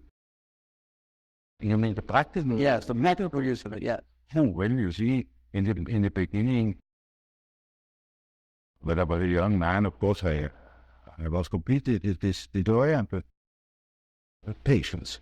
I didn't know where to be, didn't know what to say. And the association at firm has given me the chance to offer access to their approaches. I learned about the things that they not telling in. And I got a deep insight into the thing they did not know. And I discovered what they did. Now, would you say that from responses, and as you say, complexes are sort of a myriad of blocks? Of course, this word complex, I know, is the originator, it used very widely now. You know, the diffuse between the complex, that is what I learned. Now, do you hope from these complexes or emotional blocks that you uncover as you administer this test to get at materials of the personal unconscious or the racial unconscious or all of the fact? And no, in the beginning there was no pressing about collective unconscious. Like that. It was chiefly the ordinary personal contact. Yeah, I see. You weren't expecting to get it at that hormone undersub complex associations there might appear an archetype element, but that wouldn't show particularly. You know, it is like a workshop, a superficial orientation. You knew really large about, I believe, did you not? No, he had circumvented me at not possible. Yeah. But did you get to know him personally? No, you did not. I did not. Absolutely. And his influence of the expensive ideas, of course, in talking a great deal about your introversion and extroversion ideas. I was an optimist because I had first survey this year that is unpopular. Well, you really didn't have any personal contact with Roosevelt. No personal today. Oh, I see. Are you familiar with his test? Yes, sure. Yeah. No way. But I never applied it. Because later on, of course, I didn't apply the association test anymore because it wasn't necessary. I learned what I had to learn for the exact examination of psychical reactions. I think it is a very excellent end. Would you say, for example, that the practicing psychiatrist, the clinical psychologist, or the practicing psychiatrist could use the projective tests like the Reordered for the educational of the typology? So the practical typology meant to actually work people. I think the best means to make me see how their brain will work. Is that right? The projective test. It seems very deductive. Then can demonstrate repression or amnestic phenomena, the way in which people cover their emotions and so on. It is like an ordinary conversation, but seen and measured in its principles. And that needs to speak actually. You observe all the things you observe in the conversation. For instance, you ask people something, discuss certain things, and you observe little hesitations in the stating speech, certain gestures, all that comes to the foreground. And measurable, Yeah. in the experiment. I think I don't overrate the deductive value of it. I think very highly of it. There's a singular interpretation of Jung in it. Or if I had a case that doesn't want to be called, I can make the experiment, but I find out a lot of things through the experiment. I have, of course, discovered the murder. Is that right? Oh, We'd like to tell us a little bit more how this. really, I detect the Yeah. Well, that is the association test I worked out with the example of the magnetic phenomenon. And we have done a lot of work on them in the camera map. We show the decrease of the volume of 3D and the difference of combat. That is one of the reasons of the tuberculosis that arises from such a condition. People have a very shallow breathing, don't ventilate the episodes of the lungs in there, and get the tuberculosis. Half of the tuberculosis are psychic. Of course, this matter of psychic tubercular cases and so on gets us into a particularly interesting special case of motivation that we're talking a lot about in the United States today, and I'm sure that if you also listen to the whole area of psychosomatic medicine. Actually, quite a lot of astounding cures of tuberculosis. Yeah, this tuberculosis that people learn to breathe again. But it wouldn't have helped if they had learned to breathe normally. That wouldn't have helped. But understanding what the complexes was, that has helped them. When did you first become interested in the psychic factors of tuberculosis? I was an English to begin with. I was always interested. Yeah. Naturally. Because I understood so little of it. Or I noticed that they understood so little. This is very much the heart of a lot of our thinking today, the area that we call psychosomatic medicine. Yes, sir. Where we are now, right now, becoming more and more interested in the very thing you're saying, how the emotional, how these unconscious personality factors can actually have an effect on the body. Mm-hmm. And, of course, the classic examples in the United States in the past have been, for example, the peptic ulcer. where they believe this is the case of one of these emotional factors that actually created pathology in the body. And of course, we've extended these ideas into many other areas. We, for example, feel that where there already is pathology, that these emotional factors can intensify it. Not only can it create it, but it can intensify existing pathology. Or sometimes there may be actually extensive to the pathology without the pattern.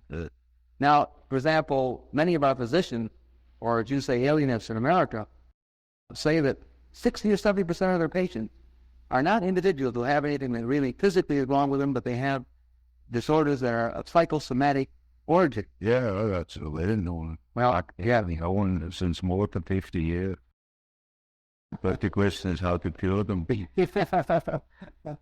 Now, what is the, and speaking of these psychosomatic disturbances, and it is, say, tuberculosis would be one example. We are now, of course, very interested in further research in this matter in the United States, and for that matter, other parts of the world. Do you have any ideas as to why the patient selects this type of symptom? He doesn't select them. You got an Happen to him. You could ask Christus as well, when you are eaten by a crocodile, how you happen to select that crocodile? He hasn't selected you. Yeah. Now, of course, for me, in a sense that unconsciously, why you're selected. No, they even out. You know, you don't believe that there's any way of tracing in the personality of the individual a reason. You see, that is an extraordinary exaggeration of the importance of the subject, as if we were choosing such things. Now, in the whole matter of psychosomatic medicine, they have now, for example, very recently hinted that cancer may have psychosomatic involvement. And this doesn't surprise you. That we know these things since only that 50 years ago. We already had these causes, Reordered stomach, tuberculosis, chronic arthritis, hair diseases, all psychogenesis under certain conditions. And even cancer, the fact that cancer may have it. Well, you see, I couldn't swear, but I have been a case where I thought now I could wonder whether there was not a psychogenic reason for that particular ailment. It came too convenient. Too convenient. Yeah. And so some of the studies that, for example, in the United States show that, for example, Jewish women practically never get cancer in the vaginal region. Yes. We're more often to get cancer, say, in the breast region, as one example. Yes. Well, many things can be found out about cancer, I'm sure. You see, to us, it was always a question of how to treat these things.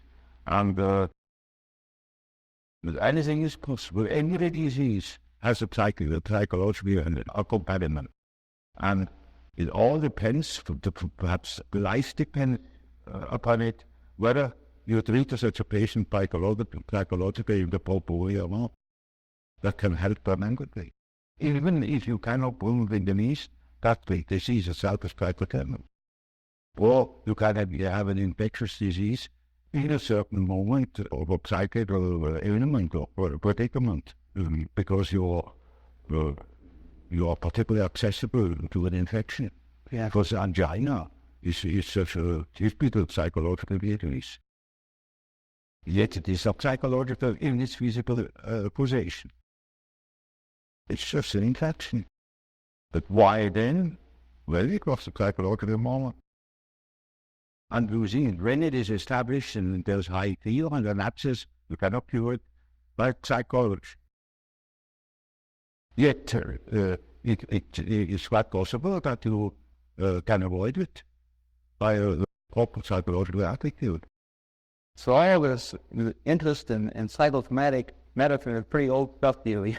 You've been caught in it for 100 I've known here long ago.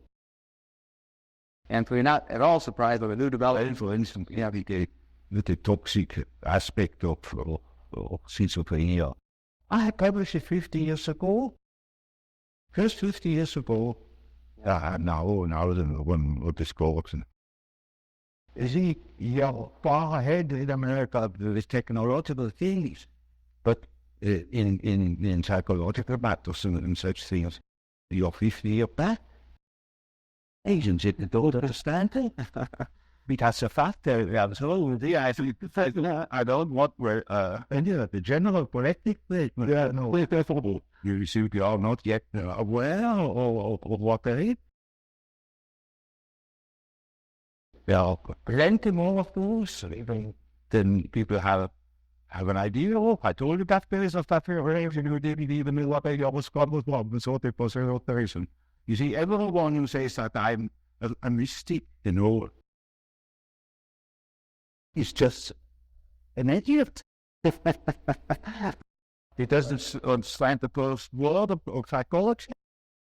When you study human psychology, you can't help noticing that man's psychology doesn't only consist of the ramifications of instinct in his behavior.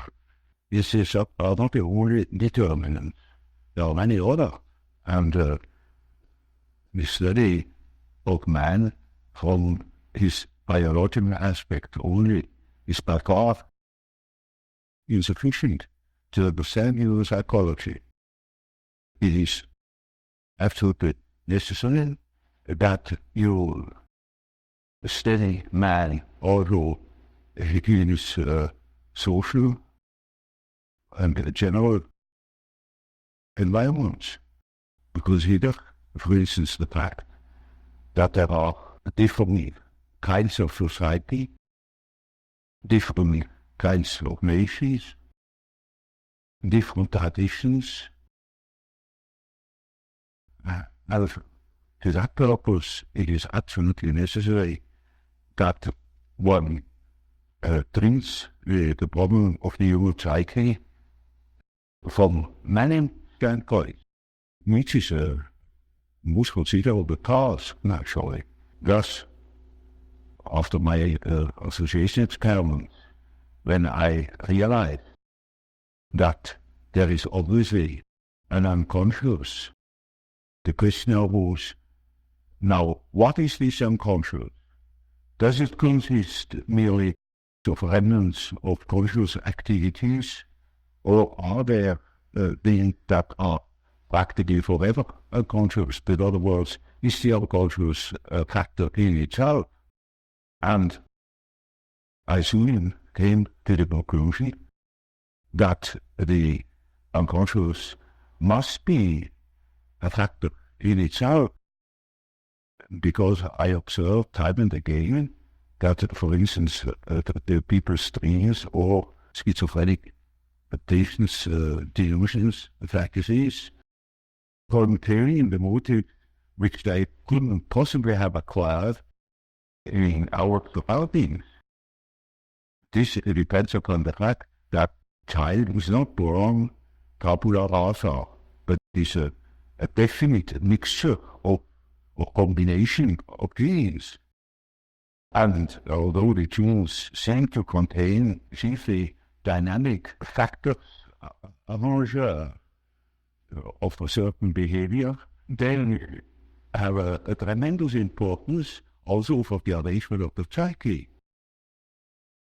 Inasmuch as it appears naturally. Before it appears, you cannot study it, but as much as it appears, it has certain qualities, it has a certain character, and that must depend upon the elements born in the child. So, factors determining human behavior are born with the child and determine its further development. Now, that is one side of the picture. The other side of the picture is the individual lives in connection with others in certain definite surroundings that will influence the human combination of qualities. And that is now also a very complicated factor, because the environmental influences are not merely personal. There are an amount of objective factors. The general social conditions, laws, convictions, ways of looking at things, of dealing with things. Now, these things are not of an arbitrary character. They are historical. There are historical reasons why things are as they are. And as there are historical reasons for the qualities of the Zeitgeist that is born, there is such a thing as the history of man's evolution in the past years. And that shows that a real understanding of the Zeitgeist must consist in the elucidation of the history of the human race. The history of the mind, for instance, as of the biological data. So, when I wrote my first book concerning the psychology of the unconscious, I already had formed a certain idea of the nature of the unconscious.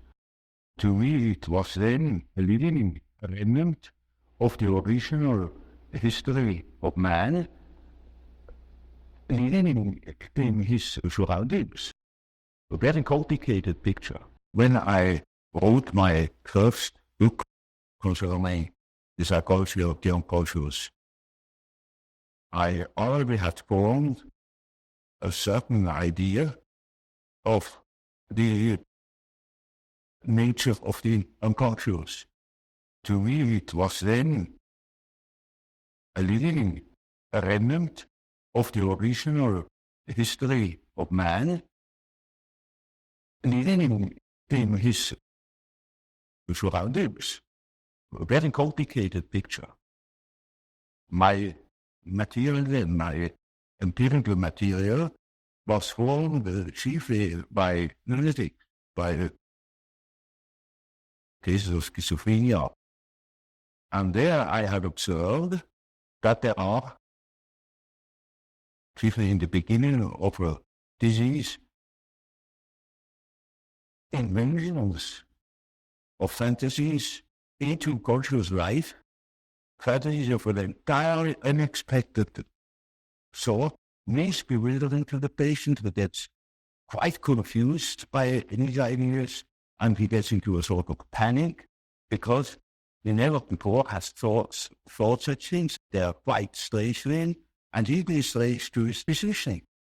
The alienist is equally dumbfounded by the peculiar character of those fantasies, and therefore will say that man is crazy and thinks such things. Yeah, they think that, and the patient agrees with him, and all the more he gets into a panic.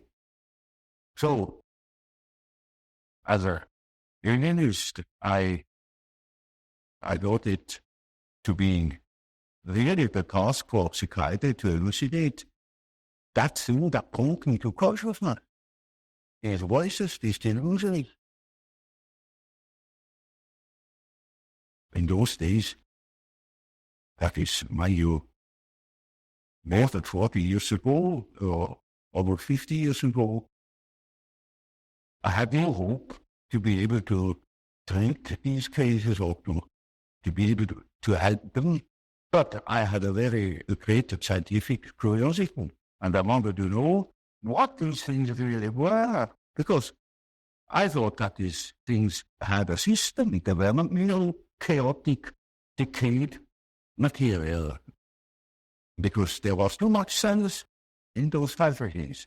So what I did then was I studied cases of psychogenic diseases like hysteria, hystericism, somnambulism, and such things, where the content that's coming from the unconscious were in a readable condition, in an understandable condition. And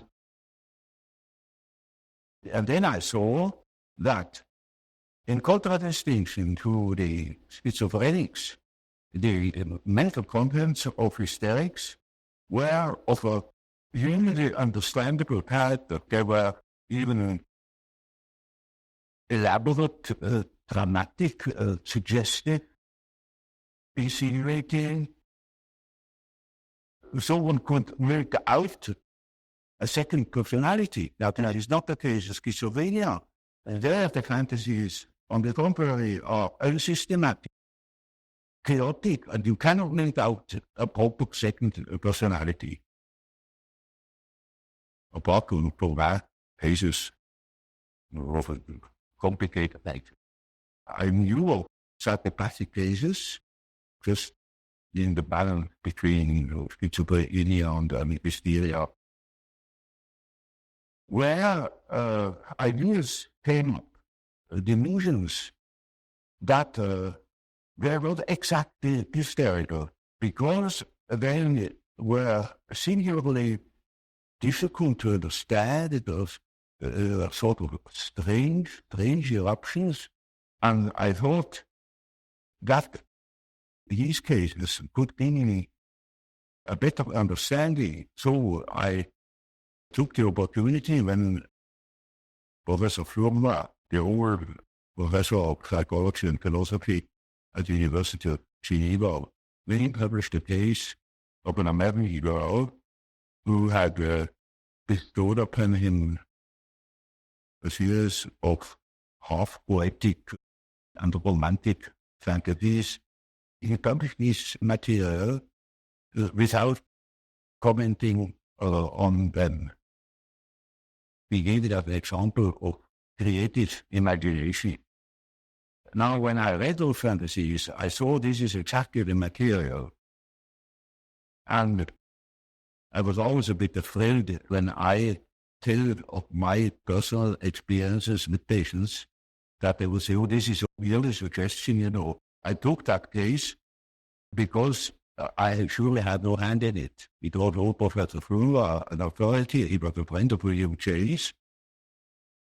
I knew him personally, a very fine old man. And he certainly wouldn't be accused of having influenced the patient.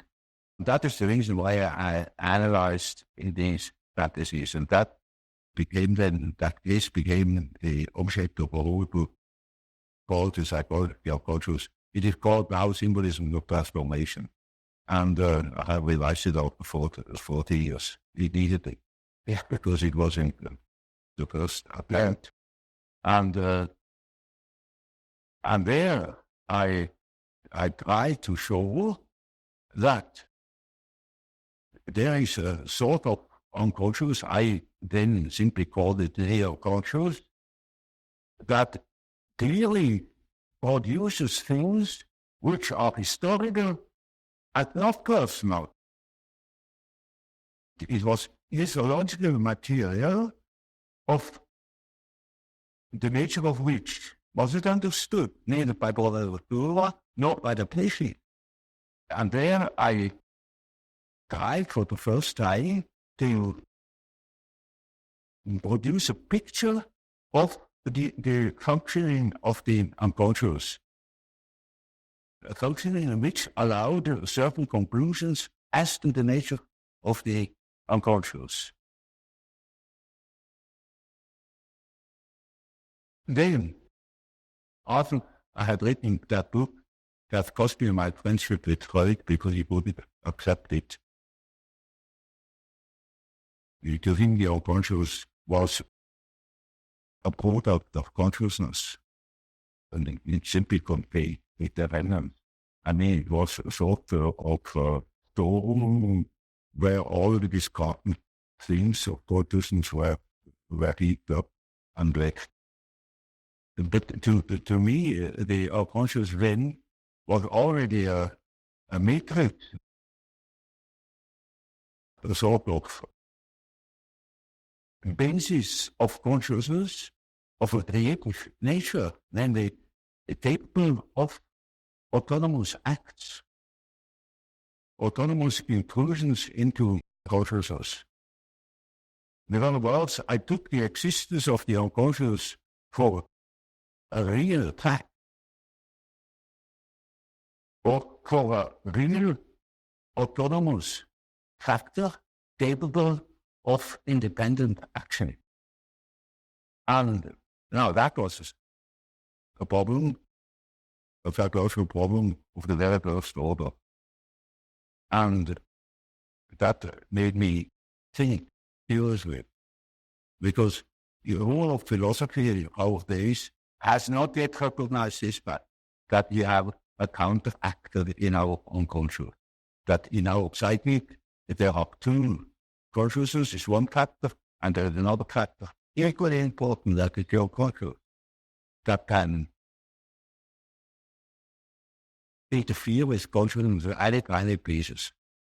And of course, I say to myself now, this is very uncomfortable, because I think that I am the only master in my house, but I must admit that there is another somebody in that house that can play me. And I had to deal with the unfortunate victims of that interference every day in my patients. So the next thing I wrote was in 1918, and a disquisition about the relation between the ego and the unconscious, where I tried to formulate the experiences that are more or less regularly observable in cases where consciousness is exposed to unconscious data, to interferences or intrusions, where the unconscious is considered as an autonomous factor that has to be taken seriously, where it doesn't say anymore or undervalue the unconscious by assuming it is nothing but a discarded remnant of consciousness. It is a factor in its own dignity, and a very important factor, because it can create the most horrible disturbances. Now, that was a pamphlet I wrote. It was published in French, and nobody understood it. I saw that the reason why nobody understands it, that why nobody had a similar experience, because the question hasn't been pursued to such an end, namely that one has taken the unconscious seriously and considered it as a real factor that can determine human behavior to a very considerable degree. I began an examination of the human attitudes, namely how our consciousness functions. I couldn't help seeing the difference between Freud and Albert. Typical difference. The one assumes that the things evolve along the line of the sex instinct. The other assumes that things evolve along the line of power drive. And there I was in between the two, with the justification of his view. I also see the same for Albert. And I knew that there are plenty of other ways in which things could be envisaged. And so I considered my scientific duty to examine first the condition of the human consciousness that is the originator of ways of envisaging. It is the factor that produces attitudes, conscious attitudes towards certain phenomena. So when you know, for instance, that there are people who see the difference between red and green, you can take it for a fact that everybody sees that difference. Not at all. There are cases of daltonism and so on, you know. The one sees this, the other sees that, and I tried to find out what the principal differences were. And that is the book about the types. So first is introverted, extroverted attitude, then the functional aspects, and each of the four functions is predominant. Now, mind you, these four functions were not a scheme I had invented and applied to psychology. On the contrary, I took quite a long time to discover that there is a lot of type, but distinctly type. Because I thought my type is of course that is human. It is not. There are other people who decide the same problems I had to decide in an entirely different way. They look at things in an entirely different way. They have entirely different values. They are versus phenotypes. And so, after a while, I discovered that there are nutritive types. It gave me much trouble. It took me over a year to become somewhat clear about the existence of nutritive types. And the last, and the most unexpected, was the sensation type. And only later on I saw that those are naturally the core aspects of conscious orientation. You can increase the number of principles, but I found that the most simple way is the way I told you. As the division by four is a simple and natural division of a circle. I didn't know the symbolism of those particular classification. Only when I studied the archetypes, I became aware that it is a very important archetype that had a paint and an over forward. I also found in the study of the types that it is a certain link as to the personal nature of the unconscious, the personal quality of the unconscious in a given case. But if you take an extrovert, well, his unconscious has then an introverted quality, because all the extroverted qualities are played in consciousness, and the introverted let be the unconscious, therefore it has introverted quality, and so on with the functions the same. That gave me a lead of the diagnostic value. It helped me to understand my patients. So, Professor Jung, so you began to see, in a sense, your typologies led to a sort of a theory of a psychology of opposites, that the conscious would reveal one side of a type and the unconscious would be the other side.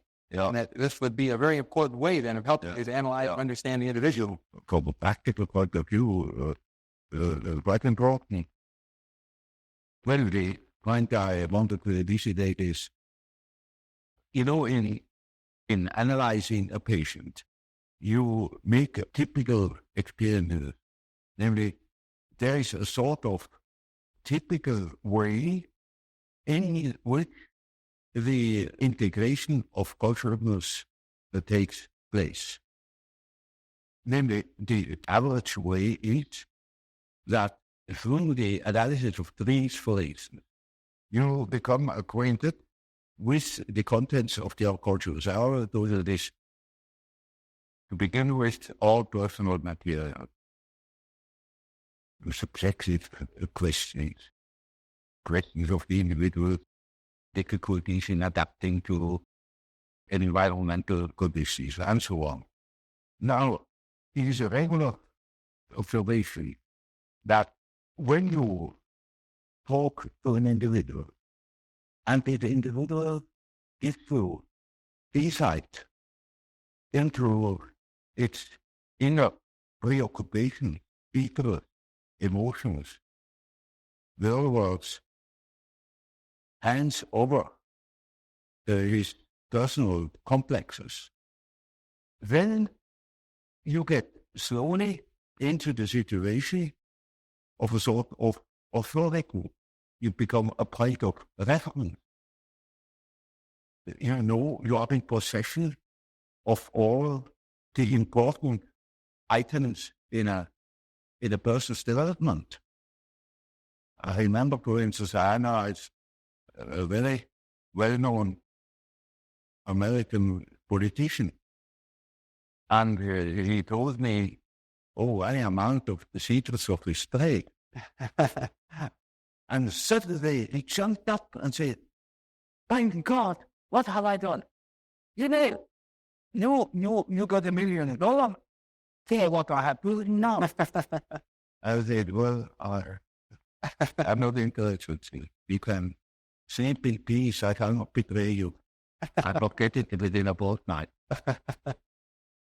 Now, you see, that shows that the things people hand out are not merely in different forms.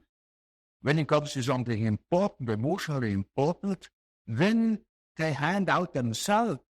They hand out a big emotional value, as if they were handing over a large sum, as if they were trusting you with the administration of their estate, and they're tiring your hand.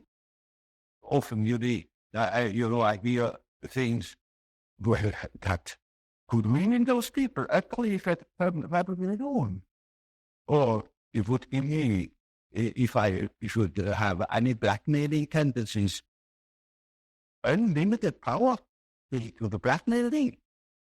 Now, you see, that creates an emotional relationship to the enemy. And that is what I call the platform, which is a central problem of analytic psychology. It is just so as if these people had handed out their whole existence. That can have very peculiar effects upon the individual. Either they hate you for it or they love you for it, but you are not indifferent to them. And there is then a sort of emotional relation between the patient and the doctor.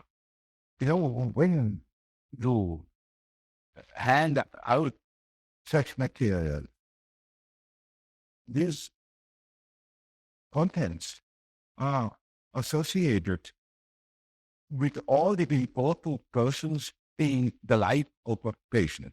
Now, the most important persons are usually father and mother. That comes up from childhood. The first troubles are with our health. So, in handing over your infantile memories about the father or about the mother, you hand over also the image of father and mother.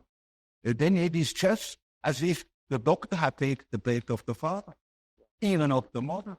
I had quite a number of male patients that called me Mother Yo, because they handed over the mother to me. Yeah, sure enough.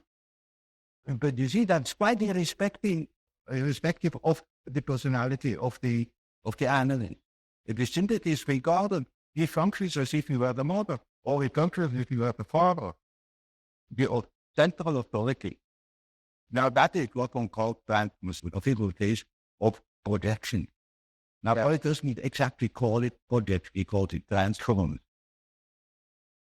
That is an allusion to the old and superstitious idea of handing over the transferring a disease upon an animal, or handing over the sin upon a scapegoat, and scapegoat takes it out into the desert to make it disappear. So they hand over themselves in the hope that I can swallow that stuff and digest it for a day. And so I am in the capability and have a high authority. Naturally, I'm also persecuted by the corresponding resistances, all the manifold emotional reactions they have had against their Now, that is the stuff you have to work through in analyzing the situation. Because a patient needs a interpretation, not free, actually dependent upon the doctor, like a patient with an open abdomen on the operating table. In the eyes of the surgery, you got better or worse. And so the thing must be finished. And so we have to work through that condition in the hope that we arrive at a situation where the patient is able to see that I am not the father or not the mother, that I am an ordinary human being. Now, everybody naturally should assume that such a thing would be possible, that a patient could arrive at such an insight when he is not a complete idiot, that I am just a doctor, and that emotional figure of their fantasies. But that is very often not the case.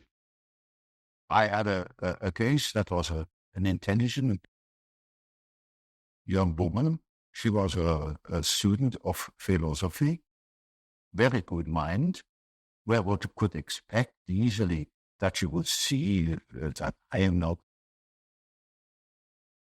parental authority. But she was actually unable to get out of this delusion. And in such a case, one always has recourse to the dreams. It is just as if one would ask the unconscious, now what do you say to such a condition? You see, she says, within the unconscious, of course, I know you are not my father, but I just feel like that. It is like that. I depend upon you. And I say, now you see what the unconscious says. Now the unconscious produce dreams in which I really assume a very curious role.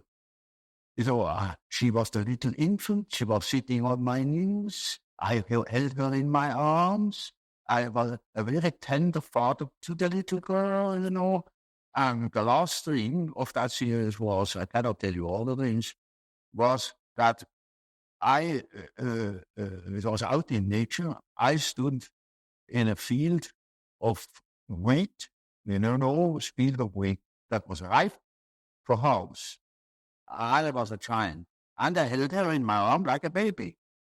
And the wind was blowing over that field of wheat. Now, when the wind is blowing over wheat field, these waves, the wind fear. And with these waves, I swayed like that, and putting her as if it were to sleep, And she felt as being in the arms of the Godhead. So now the harvest is ripe. And I was telling her, and I told her, you see, what you want and what you project into me, because you are not conscious of it, is you have the idea of a deity you don't possess. Therefore, you see it in me. That clicked. Because, she had a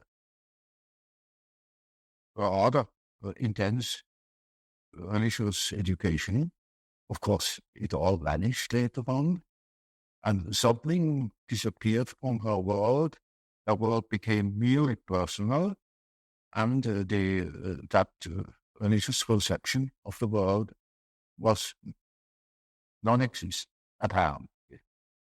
And so she suddenly became aware of an entirely hidden image that comes fresh from the archetype. She had not the idea of a Christian God or of an Old Testament Yahweh. It was a heathenish God. You see, a God of nature, of vegetation.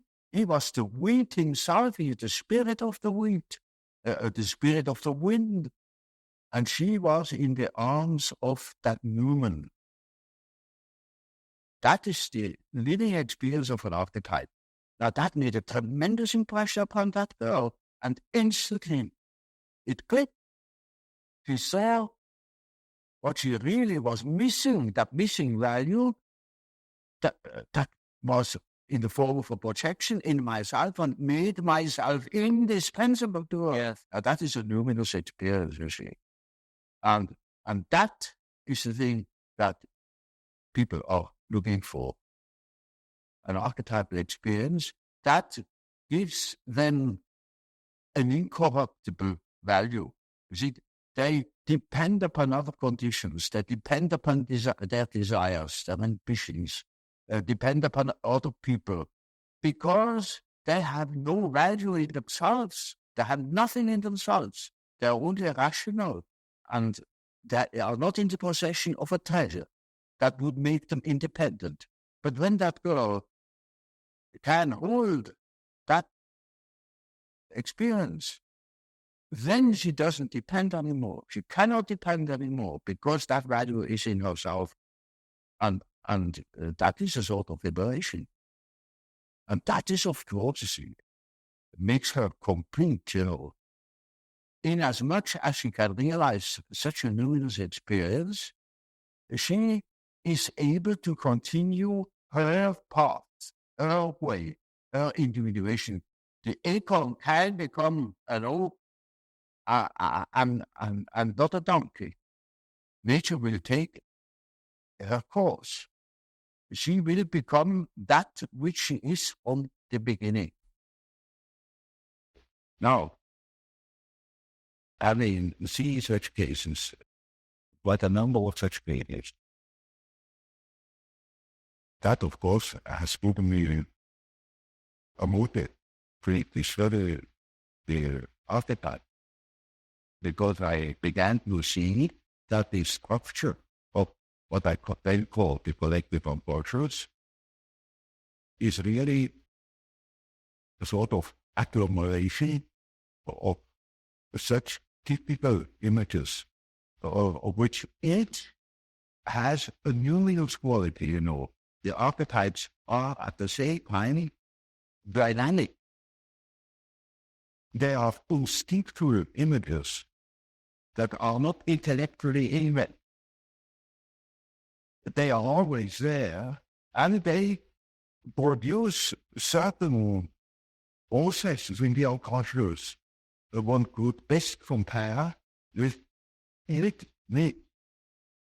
That's the origin of mythology. Mythology is a pronouncing of series of images that formulate the life of archetypes.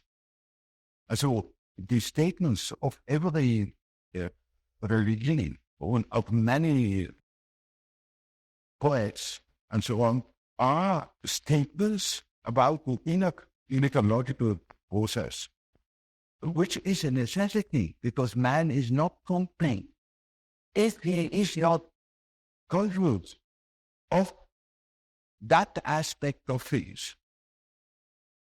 So a man is not complete when he is in a world of the statistical truth.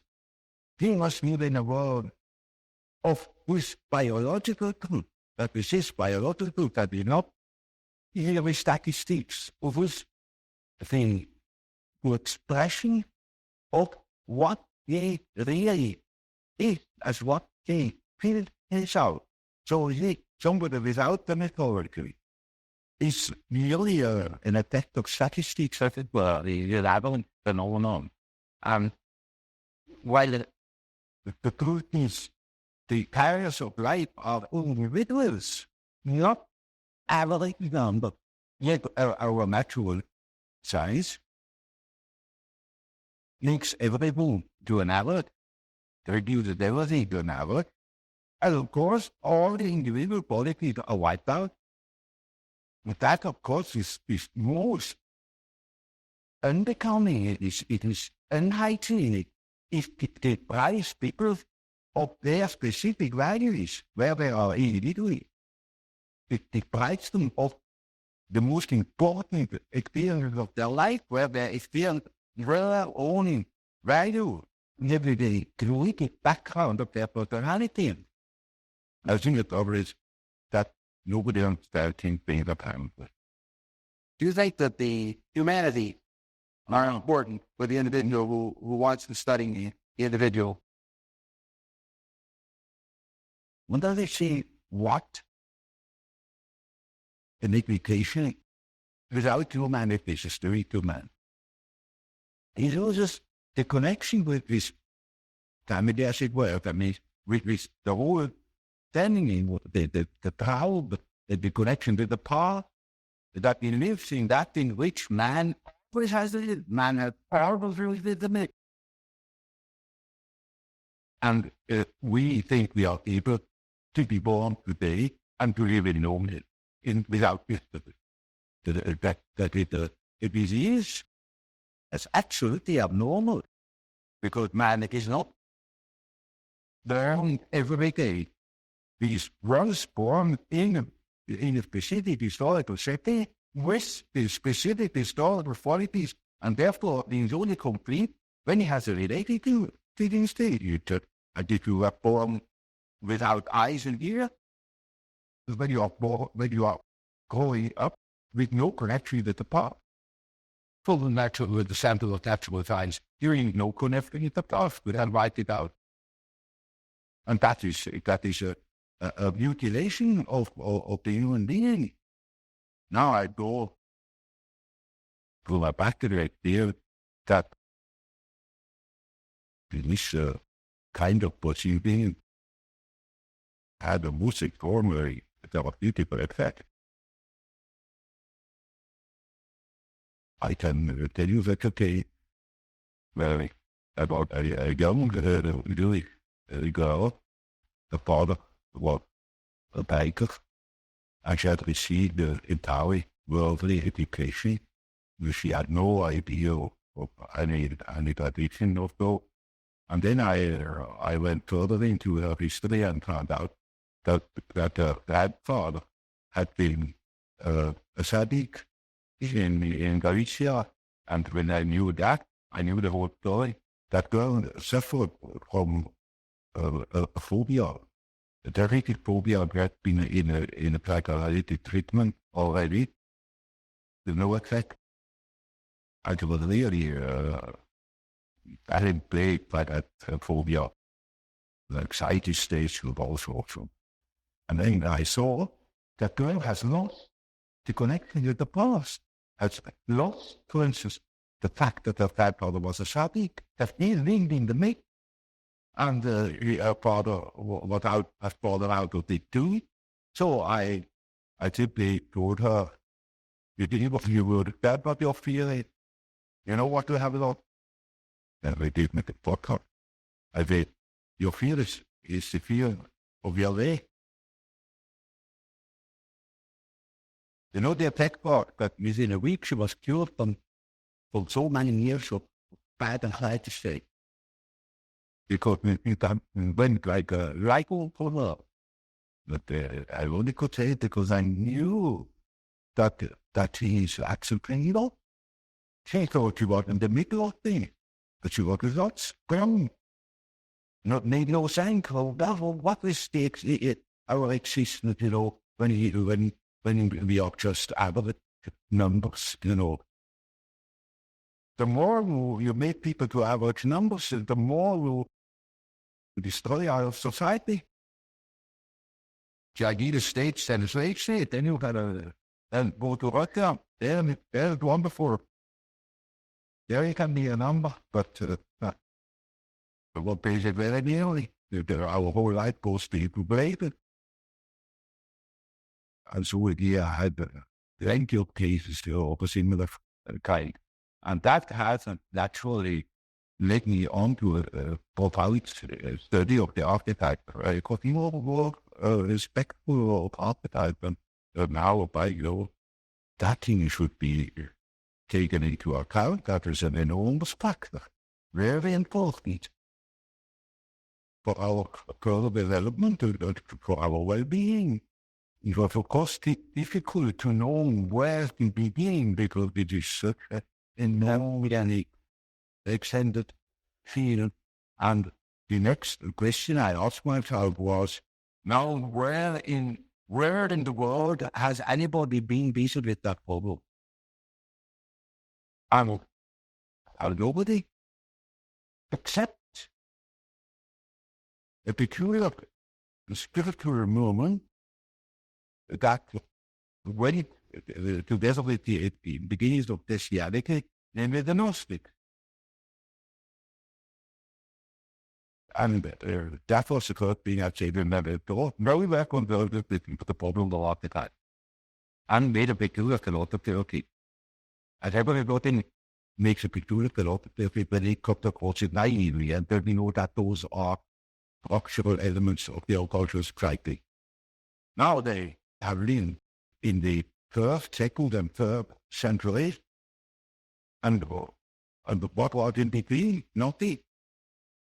And now today, we suddenly fall into that hole and are confronted by the problems of the collective unconscious, which were then the same 2,000 years ago, and we are not prepared to create that problem. I was always looking for something between, something that makes that remote path with the present moment about to why amazing with this alchemy that is understood to be the history of chemistry. It is, one could almost say nothing less to that. It is a peculiar, more spiritual movement of philosophically, they call no doubt philosopher, like Gnosticism. And then I read the whole accessible literature, Latin and Greek, because there was enormous interest in it. It is the maker work of 1,700 years in which there is stored up all they could lay out about the nature of the afterlife in a peculiar way. That's truly, it is not simple. And, most of the texts are not published in the Greek. No one published since the Middle Ages. There are also these in the middle or end of the 16th century, all in Latin, and some texts are in Greek. And not of them very important ones. That has given me no end of work.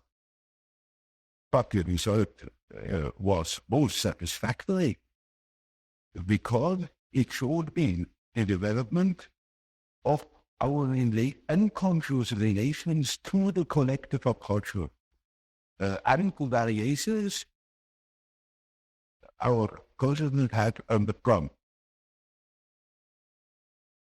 While being on cultural culture, which we did with a lot of images. For instance, such phenomena as in people of soul, that are psychical phenomena, and we've got to understand these things. It's just as so as a terrific epidemic of typhoid fever that breaking out, and they say, now this is typhoid fever. Using that now the things we can take on in all its dimensions. And nobody knows anything about it. Nobody takes care of the water supply. Nobody thinks of the channeling, the meat, or something like that. Well, simply states that this is a phenomenon, yes, but one doesn't understand it.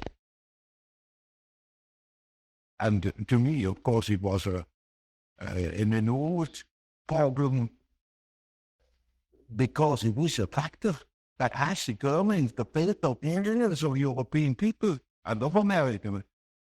Nobody can deny that he has been influenced by the war. But that is all we could do. And that's all psychology, all truly psychology. But you only come to an understanding of these things when you understand the background from which it springs. And so, of course, I cannot tell you in detail about alchemy. It is in the basis of our modern way of producing things. And therefore, it is as if it were right, but it is the threshold of culture. It's a wonderful picture of how the development of archetypes, the world of archetype looks, when you look upon them as if from a wall, maybe from today, you look back at with the past and you see how the present moment has evolved out of the past.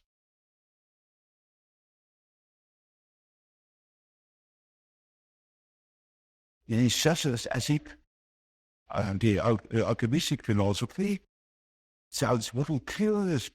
We should be in the Italian Roman, Attic Roman, called hermetic philosophy, of course, that conveys just a bit at the term alchemy. It is the parallel development as Gnosticism was to the conscious development, say, of Christianity, of our Christian philosophy, of the whole culture of the Middle Ages. And so you see, in our days, they have such a view of the world that that's a philosophy. But in the occultism, we have a different one. And that's we can see through the example of the alchemistic philosophy that moves towards the medieval consciousness, exactly like the unconscious behaves to ourselves. Either we can construct or even predict the unconscious of our day, when we know what it has been yesterday. Now that will, in a few words, the development of my idea without going into detail.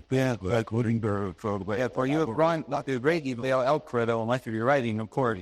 Well, people have been to read the book by Eric. That is right off the fact that